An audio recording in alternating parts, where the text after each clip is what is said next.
আসসালামু আলাইকুম ওরহমতুল্লাহি ওবারাকাতু। প্রথম থেকে দশম শ্রেণী সকল পড়ালেখা এখানে ইউটিউব চ্যানেলের পক্ষ থেকে সকল শিক্ষার্থীদেরকে জানাচ্ছি অনেক অনেক শুভেচ্ছা এবং অভিনন্দন।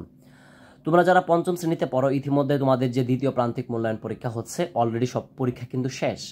তো সর্বশেষ তোমাদের পরীক্ষা বিজ্ঞান। তো বিজ্ঞান নিয়ে অনেকেই তোমরা দুশ্চিন্তায় আছো যে বিজ্ঞান যেহেতু একটা সায়েন্সের সাবজেক্ট, অর্থাৎ একটা শুধু লিখে দিলে হবে না, এটা যেহেতু কিছু নিয়ম নীতি রয়েছে বিজ্ঞানের।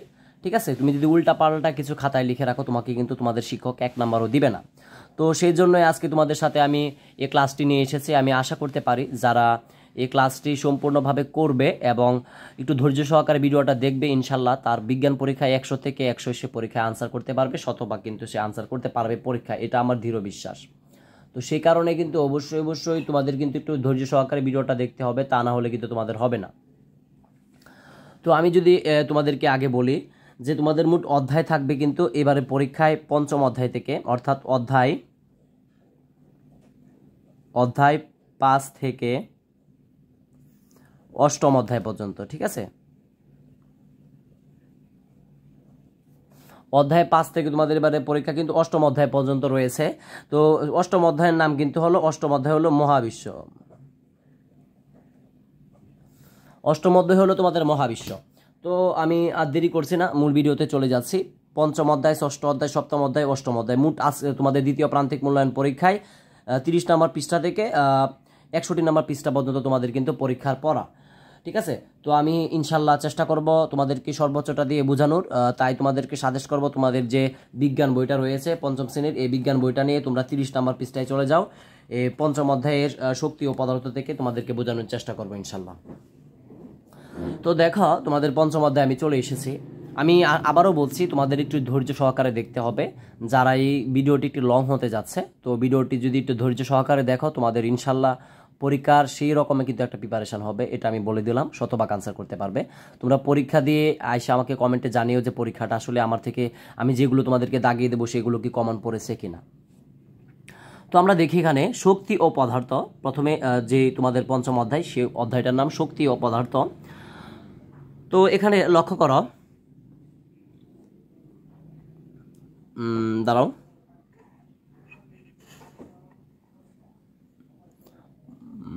ঠিক আছে, সব ক্লিয়ার দেখা যাচ্ছে আশা করি। তোমরা যদি ভিডিওটা কেমন হয়েছে সেটাও কমেন্টে জানিও। তো দেখো এখানে শক্তি, কোনো কাজ করার সামর্থ্যই হলো শক্তি, আমরা সকল কাজেই শক্তি ব্যবহার করি। তো এই যে এখানে যে একটা প্রশ্ন আছে, দেখো আমি তোমাদেরকে যে মাস্ট যেগুলো বেশি ইম্পর্টেন্ট সেগুলো তোমাদেরকে দাগিয়ে দেবো এবং বোঝানোর চেষ্টা করব। তো শক্তি কি, তোমাদের পরীক্ষায় আসতে পারে সংক্ষিপ্ত প্রশ্নে যে শক্তি কি। তো শক্তি কি সংক্ষিপ্ত প্রশ্নে আসলে তুমি লিখবে যে কোনো কাজ করার সামর্থ্যই হলো শক্তি, আমরা সকল কাজে শক্তি ব্যবহার করি। তো তোমাদের এটা মাস্ট মুখস্থ করতে হবে, কোনো কাজ করার নামেই কিন্তু শক্তি এবং আমরা সকল কাজে শক্তি ব্যবহার করি। আশা করি এটা বুঝতে পেরেছো। এবং আমাদের এই যে এই উদাহরণটা তোমাদেরকে যদি আমি একটু বোঝানোর চেষ্টা করি, পায়ে হেঁটে স্কুলে যেতে, সাইকেল চালাতে আমরা শক্তি ব্যবহার করি, খাবার রান্না করতে কিংবা কম্পিউটার চালাতে আমাদের শক্তি প্রয়োজন হয়, শক্তি ব্যবহার করেই গাড়ি চলে। অর্থাৎ এখানে বোঝাচ্ছে যে আমরা পায়ে হেঁটে স্কুলে যাই, সেটাতেও শক্তি ব্যবহার হয়, সাইকেল চালাতেও শক্তি ব্যবহার হয়, রান্না করতেও শক্তি ব্যবহার হয়, কম্পিউটার চালাতেও, বা তুমি বলতে পারো বর্তমানে যে আমরা ফোন টিপি, সেই ফোন টিপলেও কিন্তু আমাদের শক্তি ব্যবহার করতে হয়। ঠিক আছে, শক্তি ছাড়া কোনো কাজ করাই কিন্তু একেবারে ইম্পসিবল বা একদম সম্ভব না। আশা করি বুঝতে পারছো। তারপর আমরা দেখবো, এখানে দেওয়া আছে, দেখো এটা তোমরা একটু ভালো করে বোঝার চেষ্টা করবা। এখান থেকে তোমাদের পরীক্ষায় অনেক প্রশ্ন থাকবে ইনশাল্লাহ, আমি আশা করি একটা প্রশ্ন তো থাকবেই মাস্ট। দেখো শক্তির বিভিন্ন রূপ রয়েছে, অর্থাৎ আমরা যে শক্তি বলছি, তো শক্তির বিভিন্ন রূপ রয়েছে, মানে রূপ বলতে কি বলছে যে মানে চেহারা রয়েছে। ঠিক আছে, মানে আমরা পড়লে বুঝতে পারবো। তো দেখি আমরা, শক্তির বিভিন্ন রূপ রয়েছে, শক্তির বিভিন্ন রূপগুলো কি। এখানে রয়েছে বিদ্যুৎ শক্তি, যান্ত্রিক শক্তি, আলোক শক্তি, শব্দ শক্তি, তাপ শক্তি, রাসায়নিক শক্তি। দেখো এখানে কয়টা শক্তি দেওয়া আছে, 1 2 3 4 5 6। তোমাদের পরীক্ষায় আসতে পারে যে 5টি শক্তির নাম লিখো, তো তুমি 5টি শক্তির নাম লিখতে পারবা, বিদ্যুৎ শক্তি, যান্ত্রিক শক্তি, আলোক শক্তি, শব্দ শক্তি, তাপ শক্তি। তো এখানে রাসায়নিক শক্তি কিন্তু দেওয়া আছে 6টি। তো আমাদের এগুলো বুঝতে হবে যে কোনটা বিদ্যুৎ শক্তি, কোনটা তাপ শক্তি, কোনটা আলোক শক্তি। তো আমরা এটা একটু যদি বিশ্লেষণ করি তাহলে কিন্তু বুঝতে পারবো। তো চলো আমরা এটা বিশ্লেষণ করে ফেলি। তো বিদ্যুৎ শক্তি কাকে বলে, অর্থাৎ সহজভাবে দেখো এখানে লেখা আছে, বৈদ্যুতিক বাতি এবং পাখা, টেলিভিশন, ওয়াশিং মেশিন ইত্যাদি চলে ওই শক্তি ব্যবহৃত হয়। অর্থাৎ আমাদের মাথায় রাখতে হবে যেগুলো আমরা কারেন্ট, অর্থাৎ কারেন্ট ছাড়া যেগুলো আমরা চালাতে পারে না, যে ফোনটা যে আমরা চলাই, যে মোবাইল, সেই মোবাইলটাও কিন্তু কারেন্টের মাধ্যমে চলে, চার্জের মাধ্যমে। অর্থাৎ আমরা যেগুলো বিদ্যুতের মাধ্যমে ব্যবহার করি সেগুলো কিন্তু হবে বিদ্যুৎ শক্তি। সহজভাবে বুঝো, আশা করি বিদ্যুৎ শক্তি কি তোমরা বুঝতে পেরেছো। তারপরে চলে যাই আমরা যান্ত্রিক শক্তি। তো আমরা দেখি কোনো চলমান বস্তুর শক্তি হলো এক ধরনের যান্ত্রিক শক্তি, যেমন বায়ু প্রবাহ একটি যান্ত্রিক শক্তি, কারণ এটি বায়ুকল চালাতে পারে। এছাড়া চলমান গাড়ি শক্তিও যান্ত্রিক শক্তি। দেখো যান্ত্রিক শক্তি কাকে বলে? যেটা যাতায়াত করে, যেটা এক জায়গা থেকে অন্য জায়গায় প্রস্থান হতে পারে, চলতে পারে, সেটাকে বলা হয় যান্ত্রিক শক্তি। দেখো যেমন এখানে একটি বাসের ছবি দেওয়া আছে, সেই বাসটা কিন্তু কখনোই তোমার কারেন্টে চলে না, সেটা ইঞ্জিনের মাধ্যমে চলে, ইঞ্জিনের মাধ্যমে, ঠিক আছে। তো এটা কিন্তু একটা যান্ত্রিক শক্তি। এটা কি একটা যান্ত্রিক শক্তি? তাহলে আশা করি বুঝতে পেরেছ, ট্রেন বলো, লঞ্চ বলো, গাড়ি বলো, বাস বলো, সবগুলো কিন্তু যান্ত্রিক শক্তির ভিতরে পড়বে। তো তোমাদেরকে যদি পরীক্ষায় আসে যান্ত্রিক শক্তির কিছু উদাহরণ দেওয়ার জন্য তুমি দিতে পারো বাস, ট্রাক, ট্রেন, ঠিক আছে। তারপরে আমরা দেখি আলোক শক্তি, এটাও আরেকটা শক্তি। তো আলোক শক্তিটা কি আমরা কি পড়ি, তারপরে বোঝার চেষ্টা করি। বিভিন্ন ধরনের সৃষ্টি করতে বিভিন্ন ধরনের আলো সৃষ্টি করতে সক্ষম যে শক্তি আমাদের দেখতে সাহায্য করে তাই আলোক শক্তি। এটি স্বচ্ছ বস্তুর ভিতর দিয়ে চলতে পারে।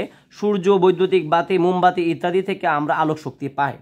তো দেখো আলোক একটা শক্তি, অর্থাৎ আমরা যার মাধ্যমে দেখতে পাবো, যার মাধ্যমে দেখতে পারি, সেটাকে বলা হয় আলোক শক্তি। দেখো এখানে একটা মোমবাতি দেওয়া আছে। তো আলোক শক্তির উদাহরণ যদি আমরা একটু তোমাদের পরীক্ষায় আসতে পারে যে আলোক শক্তির উদাহরণগুলো কি কি। তো আলোক শক্তির উদাহরণগুলো হচ্ছে যে মোমবাতি হলো আলোক শক্তি, সূর্য হলো আলোক শক্তি, চাঁদ হলো আলোক শক্তি, আমাদের ঘরে যে ভাল্বগুলো জ্বলে সেই ভাল্বগুলো কিন্তু আলোক শক্তি। অর্থাৎ আমরা যেখান থেকে আলো পাবো সেটা আলোক শক্তি। তারপরে দেখি এখানে শব্দ শক্তি দেওয়া আছে। শব্দ শক্তি হলো এমন একটি শক্তি যা আমাদের শুনতে সাহায্য করে। বস্তুর কম্পন থেকে শব্দ সৃষ্টি হয়। অর্থাৎ শব্দ শক্তিটা হলো যে এমন একটা শক্তি যার মাধ্যমে আমরা শুনতে পারি, সেটাও কিন্তু একটা শক্তি, আর সেই শক্তিটার নাম হলো শব্দ শক্তি। যখন আমি যে কথাগুলো বলছি, তোমাদের সাথে যে ক্লাসটা করাচ্ছি, সেটাও কিন্তু একটা শব্দ শক্তি। তারপরে দেখো তাপ শক্তি। তো তাপ শক্তি এক প্রকার শক্তি, চুলার আগুন, বৈদ্যুতিক ইস্ত্রি ইত্যাদি থেকে আমরা তাপ শক্তি পেয়ে থাকি। তো তাপও আলাদা আর একটা শক্তি। তাপ শক্তির উদাহরণ হলো আমরা যে রান্না বাড়া করি সেগুলো কিন্তু তাপ শক্তির মাধ্যমে হচ্ছে। আমরা যে কাপড় ইস্ত্রি করি সেই কাপড় ইস্ত্রিগুলোও কিন্তু তাপ শক্তির মাধ্যমে হচ্ছে। তো সর্বশেষ দেখুন এখানে শক্তি দেওয়া আছে রাসায়নিক শক্তি কাকে বলে। তো খাবার, জ্বালানি, তেল, কয়লা ইত্যাদি রাসায়নিক শক্তি সঞ্চিত থাকে। অর্থাৎ আমরা যে খাবার খাই সেই খাবারের মাধ্যমে আমাদের শরীরে কিন্তু শক্তি উৎপন্ন হয়। হ্যাঁ, তো খাবারের মাধ্যমে যেহেতু শক্তি উৎপন্ন হয় সেটাকে কিন্তু আমরা রাসায়নিক শক্তি বলতে পারি, ঠিক আছে। তো দেখো এখানে একটি বাচ্চা কিন্তু খাচ্ছে, আমরা যদি না খাই তাহলে কিন্তু আমাদের শরীরে শক্তি আসবে না। তো আমরা কি বুঝতে পেরেছি যে শক্তি যে মানে মূল কথা হলো আমরা যে কোনো কাজ করতে গেলে শক্তি প্রয়োজন, এবং এই শক্তির যে রূপগুলো রয়েছে সেই রূপগুলো হলো 6টা রূপ রয়েছে। এই শক্তির যে রূপান্তর রয়েছে, রূপ রয়েছে এই 6টা অবশ্যই ভালো করে তোমরা বিদ্যুৎ শক্তি, যান্ত্রিক শক্তি, আলোক শক্তি, শব্দ শক্তি, তাপ শক্তি, রাসায়নিক শক্তি ভালো করে বুঝে ফেলবা। আশা করি তোমরা বুঝতে পেরেছো। তো আমরা তারপরে পেজে চলে যাচ্ছি, তোমাদের 31 নম্বর পৃষ্ঠায় চলে যাচ্ছি। আমি আশা করব যে তোমরা বুঝতে পারছো। যদি কোনো জায়গায় না বুঝতে পারো কমেন্টে জানিয়ে দেবে, ইনশাল্লাহ রিপ্লাই দেওয়ার চেষ্টা করব। তারপরে আমরা দেখি এখানে শক্তির উৎস দেওয়া আছে, যে শক্তির যে উৎসগুলো রয়েছে আমরা এটা পড়ি, তারপরে বোঝানোর চেষ্টা করি। তোমরা দেখছো নানা কাজে নানাভাবে শক্তি ব্যবহৃত হয়। বিভিন্ন উৎস থেকে আমরা শক্তি পাই, বিভিন্ন উৎস থেকে কিন্তু আমরা শক্তি পেয়ে থাকি। এই শক্তি কখনো আসছে কয়লা, তেল বা খাবার থেকে, কখনো আসছে বায়ু প্রবাহ বা পানির স্রোত থেকে, আবার কখনো ব্যাটারি বা জেনারেটর থেকে। এসব উৎস থেকে আমরা তাপ, আলো, বিদ্যুৎ, শব্দ ইত্যাদি শক্তি পাই। খুব ভালো করে খেয়াল করলে দেখবো এই সমস্ত শক্তির মূল উৎস কিন্তু সূর্য। দেখো তোমাদের পরীক্ষায় মাস্ট একটা সবথেকে বেশি ইম্পর্ট্যান্ট, আমি তোমাদেরকে এটা দাগিয়ে দিচ্ছি, এটা তোমাদের মুখস্থ করতেই হবে, তা না হলে কিন্তু হবে না। আর একটা প্রশ্ন এখান থেকে থাকবেই যে শক্তির মূল উৎস কিন্তু এখানে বলা হচ্ছে, দেখো এই রিডিংটা যেটা আমরা পড়লাম, শক্তির মূল উৎস কিন্তু হচ্ছে সূর্য। তো তোমাদের পরীক্ষায় আসতে পারে শক্তির মূল উৎস কি? শক্তির মূল উৎসই হবে কিন্তু সূর্য।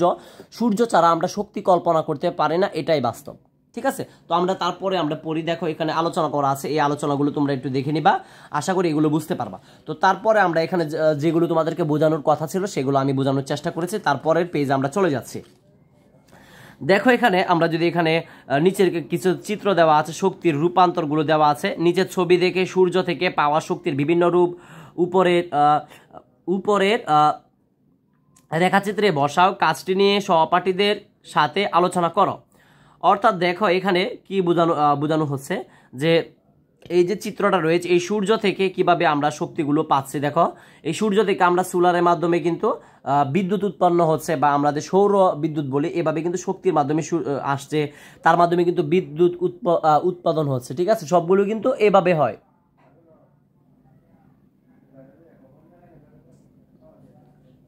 ঠিক আছে, এই চিত্রগুলো তোমরা একটু দেখবে, এখানে আর তেমন কিছু বোঝানোর নেই, বা আমি এখান থেকে আর বোঝাতে চাচ্ছি না, যেহেতু এটা অনেক বিশাল একটা ক্লাস হতে যাচ্ছে। তো অযথা সময় নষ্ট করার কোনো আমি মনে করি না কোনো প্রয়োজন রয়েছে। তারপরে চলে এসেছি তোমাদের যে বই, ক্লিয়ার দেখা যাচ্ছে আশা করি, হ্যাঁ ওকে। তো তারপরে দেখো তোমাদের এখানে ঠিক আছে, তারপরে দেখো সারসংক্ষেপ, অর্থাৎ সারসংক্ষেপ বলতে বোঝাচ্ছে যে মূল কথা। সারসংক্ষেপ শব্দের অর্থ কি? মূল কথা। অর্থাৎ আমরা এটা পড়ার পর বুঝতে হবে কি লেখা আছে, আগে দেখি। শক্তি এক রূপ থেকে অন্য রূপে পরিবর্তিত হতে পারে। শক্তির রূপের এই পরিবর্তনই হলো শক্তির রূপান্তর। মাস্টলি তোমাদের এটা কিন্তু মুখস্থ করতেই হবে, আমি তোমাদেরকে দাগিয়ে দিলাম, এটা তোমরা ভালো করে মুখস্থ করে নিবা। শক্তি দেখো কি এখানে বলা আছে যে শক্তি এক রূপ থেকে অন্য রূপে পরিবর্তিত হতে পারে। শক্তি এক রূপ থেকে অন্য রূপে পরিবর্তিত হতে পারে বা যেতে পারে। শক্তির রূপে এই পরিবর্তনই হলো শক্তির রূপান্তর। তো তোমাদের পরীক্ষায় আসতে পারে যে শক্তির রূপান্তর কাকে বলে? উত্তর হবে শক্তি এক রূপ থেকে অন্য রূপ পরিবর্তিত হতে পারে, শক্তির রূপের এই পরিবর্তনই হলে শক্তির রূপান্তর। আশা করি তোমরা বুঝতে পেরেছো। তো তারপরে দেখো, সূর্য থেকে পাওয়া শক্তি সৌর শক্তি নামে পরিচিত। অর্থাৎ আমরা যখন সূর্য থেকে কোনো শক্তি পাই সেটাকে সৌর শক্তি বলি। দেখবা অনেকে বাড়ির উপরে বা ছাদে কিন্তু এমন একটা সোলার থাকে, ঠিক আছে, এমন কিন্তু কিছু সোলার থাকে যার মাধ্যমে আমরা বিদ্যুৎ শক্তি পাচ্ছি। সৌরশক্তি আমরা প্রত্যক্ষভাবে আলো ও তাপ হিসেবে পাই। এটি বিভিন্ন শক্তিতে রূপান্তরিত হতে পারে। উদ্ভিদ খাদ্য তৈরি করে তখন সৌরশক্তি রাসায়নিক শক্তি রূপান্তরিত হয়। দেখো এখানে যখন উদ্ভিদ খাদ্য তৈরি করে তখন সৌরশক্তি রাসায়নিক শক্তিতে রূপান্তরিত হয়, এটা মুখস্থ করবা। যখন উদ্ভিদ মানে কি? গাছপালাকে উদ্ভিদ বলা হয়। উদ্ভিদ খাদ্য তৈরি করে তখন সৌরশক্তি রাসায়নিক শক্তি রূপান্তরিত হয়। যখন উদ্ভিদ খাদ্য তৈরি করে তখন সৌরশক্তি রাসায়নিক শক্তিতে রূপান্তরিত হয়ে যায়। অর্থাৎ যখন গাছপালা কোনো তাদের মানে সৌরশক্তির মাধ্যমে যখন কোনো খাদ্য তৈরি করে তখন সেই সৌরশক্তিটা কিন্তু রূপান্তরিত হতে রাসায়নিক শক্তিতে রূপান্তরিত হয়, এটা মুখস্থ করবা। প্রাণী যখন খাদ্য হিসেবে এই উদ্ভিদ গ্রহণ করে তখন এই রাসায়নিক শক্তি তাপ ও যান্ত্রিক শক্তিতে রূপান্তরিত হয়। দেখো ভেরি ভেরি ইম্পর্ট্যান্ট এবং বোঝার বিষয়। এখানে আছে প্রাণী যখন খাদ্য হিসেবে এই উদ্ভিদ গ্রহণ করে, যখন প্রাণী মানে যে জীবজন্তু রয়েছে সেই উদ্ভিদগুলো গ্রহণ করে তখন সেই এই রাসায়নিক শক্তি তাপ এবং যান্ত্রিক শক্তিতে রূপান্তরিত হয়। যখন কোনো উদ্ভিদকে কোনো প্রাণী খায় তখন সেটা রাসায়নিক শক্তি থেকে কিন্তু রূপান্তরিত হয়ে যায় যান্ত্রিক শক্তিতে। এটাও তোমরা মাস্ট ভালো করে দাগাবা এবং ভালো করে বুঝবা। সৌর প্যানেল সৌরশক্তি বিদ্যুৎ শক্তিকে রূপান্তরিত করে। সৌর প্যানেল সৌরশক্তিকে বিদ্যুৎ শক্তিতে রূপান্তরিত করে। তোমাদের কিন্তু এটা শূন্যস্থানে থাকতে পারে। সৌর প্যানেল সৌরশক্তিকে বিদ্যুৎ শক্তিতে কিভাবে রূপান্তরিত করে বা কি রূপান্তরিত করে, সেটা উত্তর কিন্তু হবে বিদ্যুৎ শক্তিতে। যখন আমরা টেলিভিশন চালাই তখন এই বিদ্যুৎ শক্তি আলোক তাপ এবং শব্দ শক্তিতে রূপান্তরিত হয়। দেখো যখন আমরা টেলিভিশন চালাই তখন কি কি শক্তিতে রূপান্তরিত হচ্ছে, তোমাদেরকে আমি এই টেলিভিশনটা এখানে দেওয়া আছে, তোমাদেরকে যদি এখানে একটু বোঝানোর চেষ্টা করি। দেখো এই যে তোমাদের বৈদ্যুতিক শক্তির মাধ্যমে কি কি শক্তি উৎপাদন হচ্ছে, আলোক শক্তি হচ্ছে, তাপ শক্তি হচ্ছে এবং কিন্তু যান্ত্রিক শক্তি হচ্ছে। দেখো এক কথা হলো এই বিদ্যুতের মাধ্যমে আমরা আলোক শক্তি পাচ্ছি, মানে দেখতে পাচ্ছি এটা আলোর মাধ্যমে, এই যে এটা আলোক শক্তি। তো দুই সাইডে যখন বক্সের মাধ্যমে আমরা শুনতে পাচ্ছি সেটা হচ্ছে কিন্তু শব্দ শক্তি, ঠিক আছে, এবং কিন্তু রূপান্তরিত হয়। আশা করি এটা তোমরা বুঝতে পেরেছো। তো এইগুলো তোমরা ভালো করে একটু দেখে নেবা, আমি যেগুলো এখানে ইম্পর্টেন্ট ছিল তোমাদেরকে বুঝিয়েছি এবং কিন্তু এখানে দাগিয়ে দিয়েছি, ঠিক আছে। তো তারপরের পেজ আমরা চলে যাচ্ছি। দেখো এই দেখো এখানে যে তোমাদের যে তাপ সঞ্চালন যেখানে কি করতে হবে না হবে এগুলো আসলে কিছু আর বোঝানোর নেই, তোমরা একটু দেখে নিবা। তোমাদের বোঝানোর বিষয় হলো এখানে, ঠিক আছে। তোমাদের আবার 35 নম্বর পৃষ্ঠায় আমার বোঝাতে হবে, এটা ভেরি ভেরি ইম্পর্টেন্ট। তো আমরা দেখি, সার সংক্ষেপ লেখা আছে। শক্তি বিভিন্ন উপায়ে এক স্থান থেকে অন্য স্থানে সঞ্চালিত হতে পারে। শক্তি এক জায়গা থেকে অন্য জায়গায় রূপান্তরিত হতে পারে, মানে যেতে পারে বা চলাচল করতে পারে। তো তার উদাহরণগুলো কিন্তু এখানে দেওয়া আছে, দেখো চিত্রের মাধ্যমে। তো আমরা এই চিত্রে যাচ্ছি, তারপরে আমাদের উপরে এগুলো পড়তে হবে। তো দেখে এখানে উচ্চ তাপমাত্রার স্থান থেকে নিম্ন তাপমাত্রার স্থান তাপের প্রবাহ হলো তাপ সঞ্চালন। উচ্চ তাপমাত্রার স্থান থেকে নিম্ন তাপমাত্রার স্থানে তাপের প্রবাহ হলো তাপ সঞ্চালন।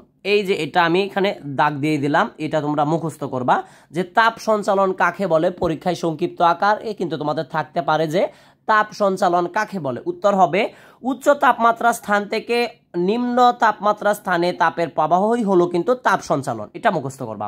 তারপরে দেখো পরিবহন, পরিচলন এবং বিকিরণ এই 3 উপায়ে তাপ সঞ্চালিত হয়। ভেরি ভেরি ইম্পর্ট্যান্ট, এটা আমি দাগিয়ে দিচ্ছি দেখো। ঠিক আছে, এটা কিন্তু মাস্ট অনেক ইম্পর্ট্যান্ট। আমি আবারও বলছি, পরিবহন, পরিচলন এবং বিকিরণ এই 3 উপায়ে তাপ সঞ্চালিত হয়। তোমাদের পরীক্ষায় আসতে পারে যে কয় উপায়ে তাপ সঞ্চালিত হতে পারে। উত্তর হবে পরিবহন, পরিচলন এবং বিকিরণ, অর্থাৎ তিনটি থেকে তাপ সঞ্চালিত হতে পারে। সেই এগুলো 3টা বিষয়, পরিবহন, পরিচলন এবং বিকিরণ মুখস্থ করে নিবা। ঠিক আছে, তারপরে দেখি আমরা এই যে পরিবহন, তারপরে পরিচলন এবং রয়েছে দেখো এখানে বিকিরণ।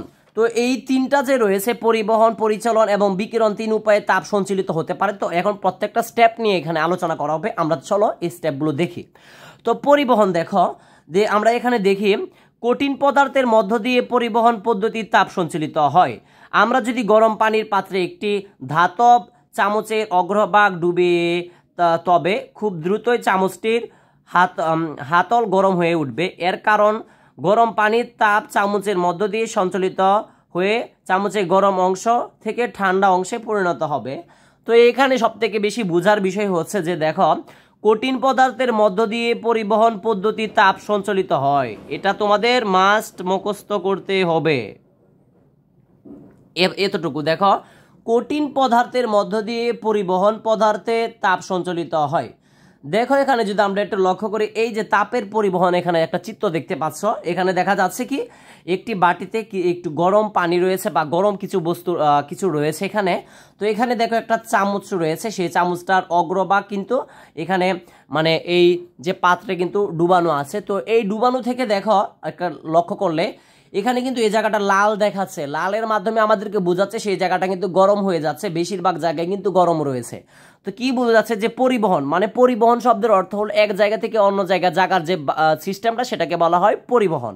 তো এখানে দেখো এই গরম পানি কিন্তু ওই জায়গায়, কিন্তু তুমি যদি যখন তোমাদেরকে যদি একটু উদাহরণস্বরূপ আমি বলি, যখন তুমি একটা যখন রান্না করবা বা রান্নার কোনো পাত্রে যদি একটা চামচ দেওয়া থাকে, সেই চামচটায় যদি তুমি অনেকক্ষণ পরে একটা লোহার চামচে যদি ধরো, তখন কিন্তু তোমার হাতটা কিন্তু পুড়ে যাবে বা গরম হয়ে যাবে, তোমার হাতটা গরম লাগবে। কারণ সেটার কারণই হলো পরিবহন, মানে তাপের পরিবহন, মানে তাপের এক জায়গা থেকে অন্য জায়গায় চলে যায় সেই লোহাটার মাধ্যমে।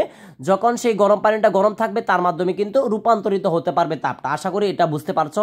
আমার যতটুকু সাধ্য অনুযায়ী তোমাদেরকে বোঝানোর চেষ্টা করছি এই পরিবহন নিয়ে। তারপরে যদি তোমরা না বুঝতে পারো অবশ্যই কিন্তু কমেন্টে জানাবে। তারপরে আমরা দেখি এখানে দেওয়া আছে পরিচলন। তারপরে কি দেওয়া আছে এখানে পরিচলন। তো আমরা দেখি তরল এবং বায়বীয় পদার্থের মধ্য দিয়ে পরিচলন পদ্ধতির তাপ সঞ্চালিত হয়, এটাও তোমাদের মুখস্থ করতে হবে। তরল এবং বায়বীয় পদার্থের মধ্য দিয়ে পরিচলন পদ্ধতির তাপ সঞ্চালিত হয়। তরল এবং বায়বীয় পদার্থের মাধ্যমে কি হয়, পরিচলন পদ্ধতিতে তাপ সঞ্চালিত হয়, অর্থাৎ পরিচলন পদ্ধতি। এই পদ্ধতিটার নাম হলো পরিচলন পদ্ধতি। তো আমরা দেখছি, আগে এটা তোমাদেরকে বোঝাতে হবে এবং পড়তে হবে। দেখি যখন আমরা কোনো পানির পাত্রে চুলায় গরম পানি, তখন এর নিচের অংশে পানি প্রথমে গরম হয়ে উপরে উঠে আসে, আর পাত্রের উপরে অংশে পানির তাপমাত্রা কম থাকায় তার নিচে নেমে আসে, যা আবারও গরম হয়ে উপরের দিকে উঠে আসে। এভাবে তাপ পাত্রের পানির সর্বত্র ছড়িয়ে পড়ে। দেখো একটা জিনিস এখানে যদি আমরা একটু লক্ষ্য করি, তাপের পরিচলন দেওয়া আছে। দেখো নিচের ঠান্ডা, এখানে দেখো গরম পানি উপরে ওঠা, অর্থাৎ একটা জিনিস দেখবা যখন আমরা কিছু গরম করি, এখানে চিত্রটা আমি বোঝানোর চেষ্টা করছি, যখন একটা কিছু গরম করি দেখবা যে উপর থেকে তোমাদের যে একটা গরম হাওয়া বের হতে থাকে, বা দেখবা এখানে বেলুনের মতো কিছু ফুটতে থাকে, মানে ডগডগ করতে থাকে পানিটা। তো একটা জিনিস, প্রথমে কিন্তু পানিটা কিন্তু নিচে গরম হয়, উপরে কিন্তু প্রথমে গরম হয় না। কিন্তু যখন নিচে সেটা গরম হয়, সেই নিচে গরম পানিটা কিন্তু উপরে কিন্তু চলে আসে এবং নিচের গরম হতে হতে উপরে যখন চলে আসে, উপরে ঠান্ডা পানিটা নিচে গিয়ে কিন্তু সেটাও কিন্তু গরম হয়ে যায়। তার মাধ্যমে কিন্তু সবটা পানি, ঠান্ডা পানিটাও কিন্তু গরম হয়ে যায়। এভাবে কিন্তু পরিচালন হয়ে যায়, সবটা পানি কিন্তু গরম হয়ে যায়। আশা করি এটা বুঝতে পেরেছ। তো এখান থেকে মাস্ট, পরিবহন এবং পরিচালন থেকে তোমাদের মাস্ট তোমাদের পড়া থাকবে, এটা তোমাদের মুখস্থ করতে হবে এবং এটা মুখস্থ করতে হবে। এবং এখানে যে তোমার যে 3 উপায়ে যে তাপ সঞ্চালিত হয়, এই 3টা উপায়, পরিবহন, পরিচালন এবং বিকিরণ, 3টা কথাই কিন্তু তোমাদের মাস্ট মুখস্থ করতে হবে। তারপরে পৃষ্ঠে আমরা চলে যাচ্ছি বিকিরণ। এখন দেখবো যে বিকিরণ কাকে বলে। তো আমরা যে পরিবহন, দেখো তাপ সঞ্চালিত যে 3টা উপায় রয়েছে, পরিবহন, পরিচালন 2টা অলরেডি পড়ে ফেলেছে। এখন আমরা বিকিরণটা দেখবো এখানে বিস্তারিত। তো আমরা বিকিরণটা যদি দেখি একটু, দেখো এখানে যে প্রক্রিয়ায় তাপ শক্তি কোনো মাধ্যম ছাড়াই উৎস থেকে চারদিকে ছড়িয়ে পড়ে তাই বিকিরণ। এই যে এটা তোমরা মাস্ট মুখস্থ করবা, এটা তোমাদের মুখস্থ করতেই হবে যে বিকিরণ কাকে বলে। তোমাদের পরীক্ষায় সংক্ষিপ্ত বা বর্ণনামূলক প্রশ্নে কিন্তু থাকতে পারে। আবারও বলছি, যে প্রক্রিয়ায় তাপ শক্তি কোনো মাধ্যম ছাড়াই উৎস থেকে চারদিকে ছড়িয়ে পড়ে তাকেই কিন্তু বিকিরণ বলে। আশা করি বুঝতে পেরেছ।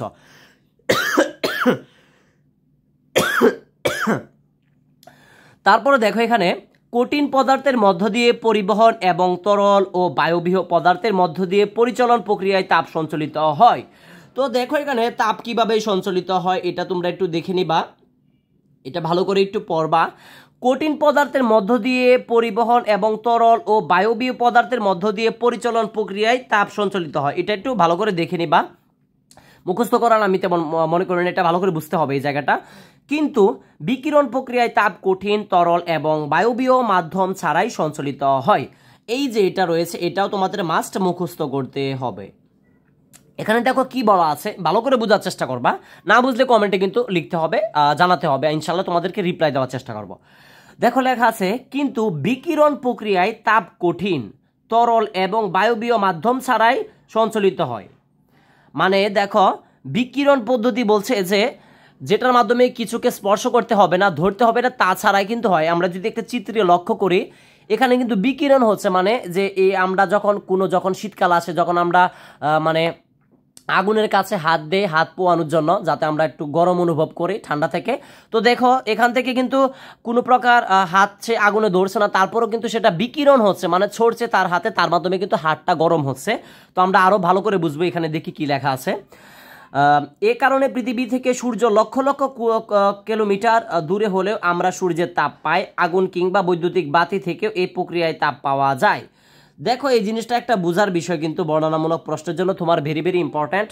দেখো তোমাদের যদি উদাহরণস্বরূপ বোঝায় যে পৃথিবী থেকে কিন্তু সূর্যের দূরত্ব প্রায় আমরা যতটুকু জানি লক্ষ লক্ষ কিলোমিটার দূরে কিন্তু সূর্যের অবস্থান। তারপরে দেখবা যখন বেশি রোদ পড়ে আমরা কিন্তু বাহিরে যেতে পারি না ছাতা ছাড়া, ছাতা নিয়ে গেলেও কিন্তু আমাদের প্রচুর পরিমাণ গরম লাগে, শরীরে একদম পুড়ে যায় মনে হয়। তো এটাই বলছে যে আলোর বিকিরণ, তো এই বিকিরণের মাধ্যমে কিন্তু আমরা তাপ পাচ্ছি বা শক্তি পাচ্ছি, এটাই বোঝাচ্ছে এখানে আলোর মাধ্যমে। দেখো এখানে হাত কিন্তু তারা রেখে কিন্তু সরাসরি আগুনে না ধরে কিন্তু হাতগুলো কিন্তু তারা গরম করে নিতে পারছে, সেটাই কিন্তু আলোর বিকিরণ। তারপরে দেখি আলোক সঞ্চালন। তো আলোক সঞ্চালনটা আমাদের একটু বুঝতে হবে, এটা কিন্তু বিকিরণ থেকে আলোক সঞ্চালনটা এসেছে। তো আমরা এখানে দেখি আলো মাধ্যম ছাড়া সঞ্চালিত হতে পারে, আলো মাধ্যম ছাড়া সঞ্চালিত হতে পারে, এখানে চিত্র দেওয়া আছে। তো আমরা এটা পড়লে বুঝতে পারবো। আলো শক্তি এমন একটি রূপ যা আমাদের দেখতে সাহায্য করে। আলো বিকিরণ পদ্ধতিতে সঞ্চালিত হয়। কঠিন, তরল এবং বায়বীয় মাধ্যম ছাড়াই আলো সঞ্চালিত হতে পারে। আলো সঞ্চালনের জন্য কোনো মাধ্যম প্রয়োজন হয় না। বিকিরণ প্রক্রিয়াতেই চাঁদ, তার এবং সূর্য থেকে আলো পৃথিবীতে আসে। বিকিরণ প্রক্রিয়াতে চাঁদ, তারা এবং সূর্য থেকে আলো পৃথিবীতে আসে। দেখো সঞ্চালিত মানে কি, মানে এক জায়গা থেকে অন্য জায়গায় যাওয়া আর কি, এটা বোঝাচ্ছে যে দেখো যে পৃথিবী থেকে কত কত দূরে কিন্তু সূর্য, তারা এবং চাঁদ রয়েছে, সেটির আলো কিন্তু পৃথিবীতে কিন্তু এই বিকিরণের প্রক্রিয়াতে কিন্তু আলো এসে পড়ছে। তো এটাও তোমরা একটু ভালো করে বুঝে রাখবা, ঠিক আছে? পারলে মুখস্থ করে নিও, তোমাদের কিন্তু ভালো হবে। দেখো বিকিরণ প্রক্রিয়ায় চাঁদ, তারা এবং সূর্য থেকে আলো পৃথিবীতে আসে। তোমাদের পরীক্ষায় সংক্ষিপ্ত প্রশ্ন এটা থাকতে পারে যে কিসের মাধ্যমে চাঁদ, তারা এবং সূর্য পৃথিবীতে আলো আসে কিভাবে? তো উত্তর হবে বিকিরণের মাধ্যমে। আশা করি বুঝতে পেরেছো। তারপরে আমরা এখানে একটু স্টেপগুলো দেখব। তোমাদের 37 নম্বর পৃষ্ঠায় দেখো একটু, শক্তি সঞ্চয় কেন জরুরি। তো শক্তি সঞ্চয় কেন জরুরি এটা কিন্তু এখান থেকে একটা বর্ণনামূলক প্রশ্ন কিন্তু তোমাদের পরীক্ষায় থাকতে পারে মাস্ট। আমরা দেখি এখানে কি আছে। আমরা প্রতিদিন নানা কাজে শক্তি ব্যবহার করি।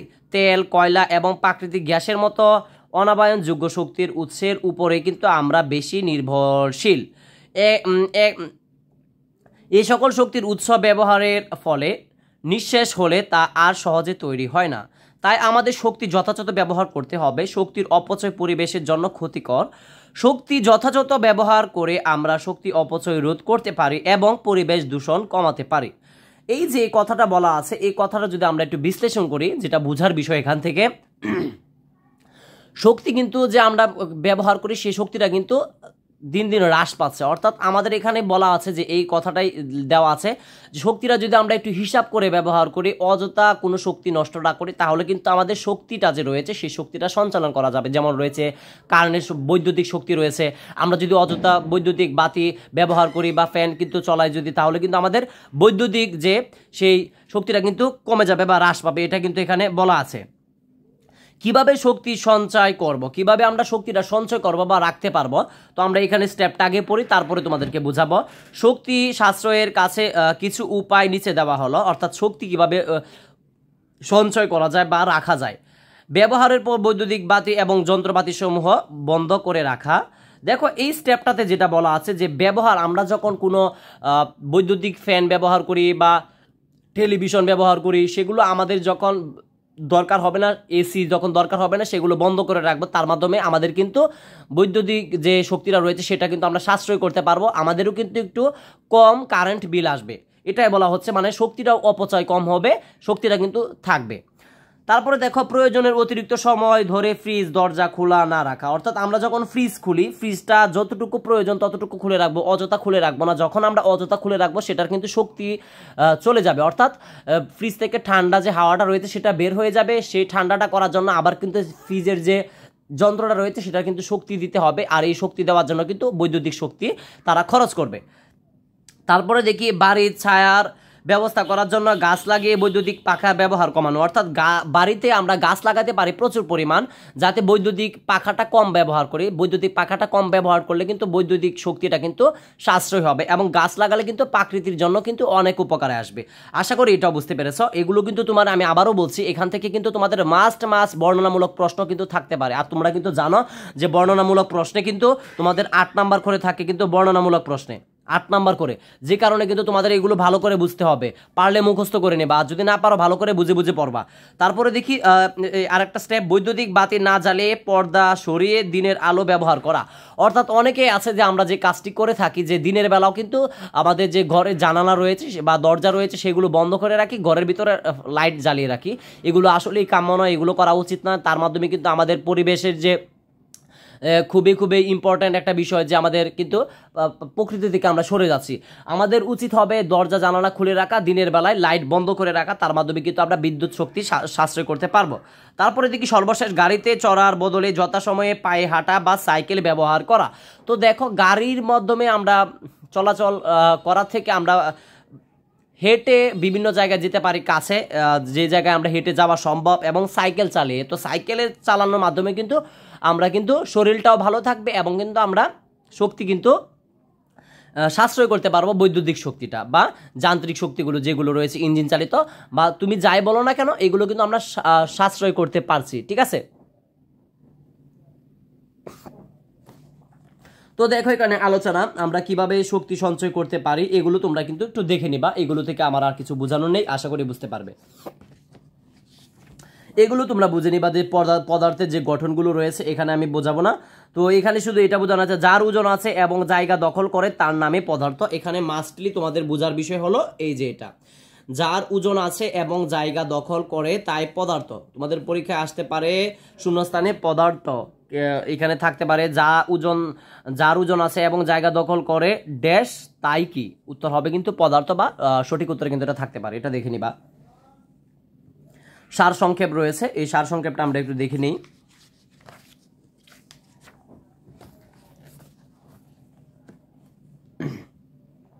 সারসংক্ষেপ, যে কোনো পদার্থ অসংখ্য ক্ষুদ্র কণা দিয়ে গঠিত। ভেরি ভেরি ইম্পর্ট্যান্ট, তোমাদের যারা পঞ্চম শ্রেণী তোমাদের জন্য এটা ইম্পর্ট্যান্ট একটা প্রশ্ন, তোমাদের এটা লাগবেই। যে কোনো পদার্থ অসংখ্য ক্ষুদ্র ক্ষুদ্র কণা দিয়ে গঠিত হয়। তো তোমাদের পরীক্ষায় আসতে পারে যে পদার্থ কিভাবে গঠিত হয় সংক্ষিপ্ত প্রশ্নে বা শূন্যস্থান পূরণে বা সঠিক উত্তর কিন্তু এটা আসতে পারে। এটা তার মানে কি উত্তর হবে যে কোনো পদার্থই অসংখ্য ক্ষুদ্র ক্ষুদ্র কণা দিয়ে গঠিত হয়। এই কণাগুলো বলে অণু। এই দেখো পদার্থের কণাগুলোকে যে ক্ষুদ্র ক্ষুদ্র কণাগুলো রয়েছে সেই কণাগুলোকে কি বলে? অণু বলা হয়। দেখো পদার্থে আমরা প্রথমে শিখেছি কি, এখানে দেখো পদার্থ গঠিত হয় অনেকগুলো ক্ষুদ্র ক্ষুদ্র কণা দিয়ে। এই যে এটা পদার্থ কি দিয়ে গঠিত হয়? অনেক অনেক ক্ষুদ্র ক্ষুদ্র কণা দিয়ে। এবং এই পদার্থের যে ক্ষুদ্র ক্ষুদ্র কণাগুলো রয়েছে সেই কণাগুলোকে কিন্তু আবার অণু বলা হয়। ঠিক আছে, এগুলো ভালো করে মুখস্থ করবা এবং বোঝার চেষ্টা করবা। এরা এত ছোট যে এদের খালি চোখে দেখা যায় না, এমনকি সাধারণ মাইক্রোস্কোপ দিয়েও কিন্তু দেখা যায় না। অর্থাৎ যে পদার্থের যে ক্ষুদ্র ক্ষুদ্র কণাগুলো রয়েছে মানে যে অণুগুলো রয়েছে, পদার্থের ক্ষুদ্র ক্ষুদ্র কণা মানে কিন্তু অণু। তো অণুগুলো যে রয়েছে সেইগুলো কিন্তু খালি চোখে তো দেখা যাবেই না, এবং সাধারণ যে মাইক্রোস্কোপ দিয়েও কিন্তু এগুলো দেখা যাবে না, মাইক্রোস্কোপ দিয়েও কিন্তু সাধারণ দেখা যাবে না। অর্থাৎ ভালো মানের মাইক্রোস্কোপের কিন্তু প্রয়োজন, মানে যার মাধ্যমে ছোট ছোট জিনিস দেখা যায়। প্রতিটি অণুতে অণুর চেয়েও ক্ষুদ্র এবং বা একাধিক কণা থাকে যাদের বলা হয় পরমাণু। দেখো কতটুকু ইম্পর্ট্যান্ট একটা প্রশ্ন। প্রতিটি অণুতে অণুর চেয়েও ক্ষুদ্র এক বা একাধিক কণা থাকে যাদের বলা হয় পরমাণু। দেখো এটা কি আসলে বোঝা যাচ্ছে বা কি বোঝাচ্ছে? আমরা প্রথমে কিন্তু পড়েছি যে পদার্থ কিভাবে গঠিত হয়, অনেকগুলো পদার্থ অসংখ্য ক্ষুদ্র ক্ষুদ্র কণা দিয়ে গঠিত হয়। আবার এই ক্ষুদ্র ক্ষুদ্র কণাগুলোকে বলা হয় অণু। আবার দেখো এখানে কি বলা আছে, প্রতিটি অণুতে, অর্থাৎ যে ক্ষুদ্র ক্ষুদ্র কণাগুলো রয়েছে তাকে তো অণু বলাই হয়। আবার এই অণুগুলোতে, প্রতিটি অণুতে আবার অণুর চেয়েও ক্ষুদ্র, মানে অণুটা তো প্রচুর পরিমাণ ক্ষুদ্র, যেগুলো সাধারণ মাইক্রোস্কোপ দিয়ে কিন্তু দেখা যায় না, এগুলো কিন্তু অণুর চেয়েও ক্ষুদ্র এবং একাধিক কণা থাকে। অর্থাৎ অণুর মধ্যেও কিন্তু আবার অণুর চেয়ে ক্ষুদ্র একাধিক কণা থাকে যাকে বলা হয় পরমাণু। এমনভাবে ভালো করে এটা বুঝবা এবং মুখস্থ করবা যাতে তোমার এখান থেকে প্রশ্ন আসলে একেবারে পানির মতো পরীক্ষায় কিন্তু তোমরা আনসার করতে পারবে। আর আমি যতটুকু সাধ্য অনুযায়ী তোমাদেরকে কিন্তু বোঝানোর চেষ্টা করেছি। তারপরে যদি তোমরা বুঝতে না পারো কমেন্টে জানাবে, ইনশাল্লাহ তোমাদের রিপ্লাই দেওয়ার চেষ্টা করবো এবং বোঝানোর চেষ্টা করবো। তারপরে দেখি যে পদার্থের অণুতে একই ধরনের এক বা একাধিক পরমাণু থাকে তাকে বলা হয় মৌলিক পদার্থ বা মৌল।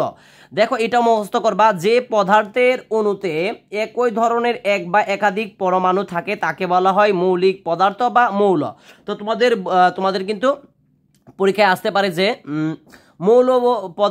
মৌলিক পদার্থ বা মৌল কাকে বলে? মৌল কাকে বলে? উত্তর হবে যে পদার্থের পরমাণুকে বলা দুঃখিত যে পদার্থের অণুতে একই ধরনের এক বা একাধিক পরমাণু থাকে তাকে বলা হয় পদার্থ বা মৌল। তো আমি আগে বলেছি পরমাণু কাকে বলে, যে পদার্থের ভিতর যে ক্ষুদ্র ক্ষুদ্র কণাগুলো থাকে সেই কণাগুলোকে কিন্তু অণু বলা হয়, এবং অণুর ভিতরে যে ক্ষুদ্র ক্ষুদ্র তার চেয়ে ছোট যে একাধিক কণা থাকে তাদেরকে কিন্তু বলা হয় পরমাণু। আশা করি বুঝতে পারছো, এইগুলো কিন্তু একটু ভালো করে বুঝবা। এই জায়গাটা যদি না বুঝতে পারো আমার এই ভিডিওটা থামিয়ে আরও একবার দেখবা, তারপরেই বুঝতে পারবা ইনশাল্লাহ। চেষ্টা করছি আমি যতটুকু চেষ্টা সাধ্য ততটুকু কিন্তু তোমাদেরকে বোঝানোর চেষ্টা করছি, কারণ আমি যেভাবে তোমাদেরকে ক্লাসগুলো দিচ্ছি আমার মনে হয় না ইউটিউবে এমন কোনো ক্লাস তোমরা পাবে। আমার যতটুকু আমার ধারণা এভাবে কেউ তোমাদেরকে এত বিস্তারিতভাবে কেউ তোমাদেরকে বোঝাবে না, কারণ ক্লাস 5-এর ক্লাস এমনিতেই কিন্তু নেয় না। ঠিক আছে, তো তোমাদের কিন্তু কমেন্টের জন্য তোমরা যেহেতু আমাদের কাছে আবদার করেছো সেই হেতু কিন্তু আমাকে এই ভিডিওটা তৈরি করতে হয়েছে। তো দেখো আশা করি বুঝতে পেরেছো, ওই পরমাণুকে বলা হয় মৌলের পরমাণু। যেমন সোডিয়াম নামক মৌলের অণুতে সোডিয়ামের একটি পরমাণু থাকে।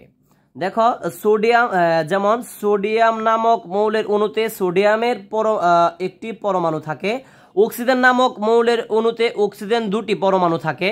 তো এটাও তোমরা মুখস্থ করবা, অক্সিজেন নামক মৌলের অণুতে অক্সিজেনের দুটি পরমাণু থাকে। পরীক্ষায় আসতে পারে যে অক্সিজেন নামক মৌলের অণুতে অক্সিজেনের কয়টি পরমাণু থাকে? উত্তর হবে কিন্তু 2টি পরমাণু থাকে।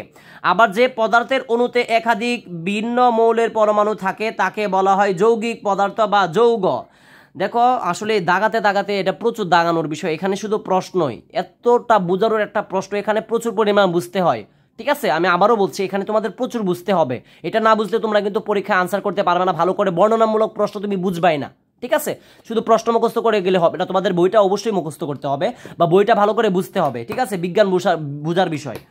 দেখো এখানে যে বিষয়টা, যে পদার্থের অণুতে একাধিক ভিন্ন মৌলের পরমাণু থাকে তাকে বলা হয় যৌগিক পদার্থ বা যৌগ। এটা ভালো করে মুখস্থ করে নাও। আমি দাগিয়ে দিলাম, ঠিক আছে। তারপরে দেখি যেমন পানি নামক যৌগের অণুতে 2টি হাইড্রোজেন পরমাণু এবং 1টি অক্সিজেন পরমাণু থাকে।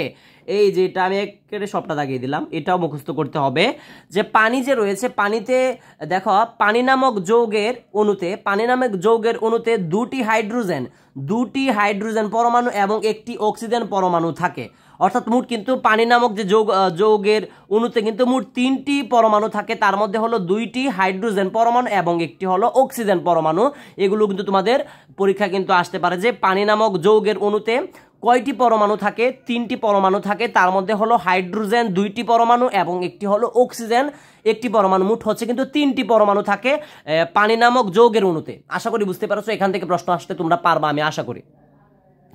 তারপরে আমরা দেখি পদার্থের অবস্থান। তো দেখো এখানে হাইড্রোজেন পরমাণু, অক্সিজেন পরমাণু, পানির অণু, ঠিক আছে, এগুলো তোমরা একটু দেখে নেবা চিত্রটা। তো পদার্থের অবস্থাটা আমরা দেখি একটু নি। পদার্থ কঠিন, তরল, বায়বীয় অবস্থা থাকবে, তা নির্ভর করে পদার্থের অণুগুলো কিভাবে সাজানো, এদের মধ্যে বন্ধন কেমন তার উপর। পানি একটি পদার্থ, ঠিক আছে। পানির 3টি অবস্থা রয়েছে, এখান থেকে সব থেকে বেশি ইম্পর্টেন্ট হলো এটা, পানির 3টি অবস্থা রয়েছে, যথা বরফ, পানি এবং জলীয় বাষ্প। তোমাদের পরীক্ষায় আসতে পারে সংক্ষিপ্ত প্রশ্নে পানির মোট কয়টি পদার্থ, তোমাদের বর্ণনামূলক প্রশ্নে আসতে পারে পানির কয়টি অবস্থা রয়েছে এবং কি কি। তো উত্তর হবে পানির 3টি অবস্থা রয়েছে, যেমন বরফ, পানি এবং জলীয় বাষ্প, ঠিক আছে। এটা এখান থেকে সব থেকে বেশি ইম্পর্টেন্ট। তো এখানে তোমাদেরকে আমি আর দেখাচ্ছি না। অসংখ্য পানির অণু দ্বারা পানি গঠিত হয়, এই অণুসমূহ সবসময় গতিশীল।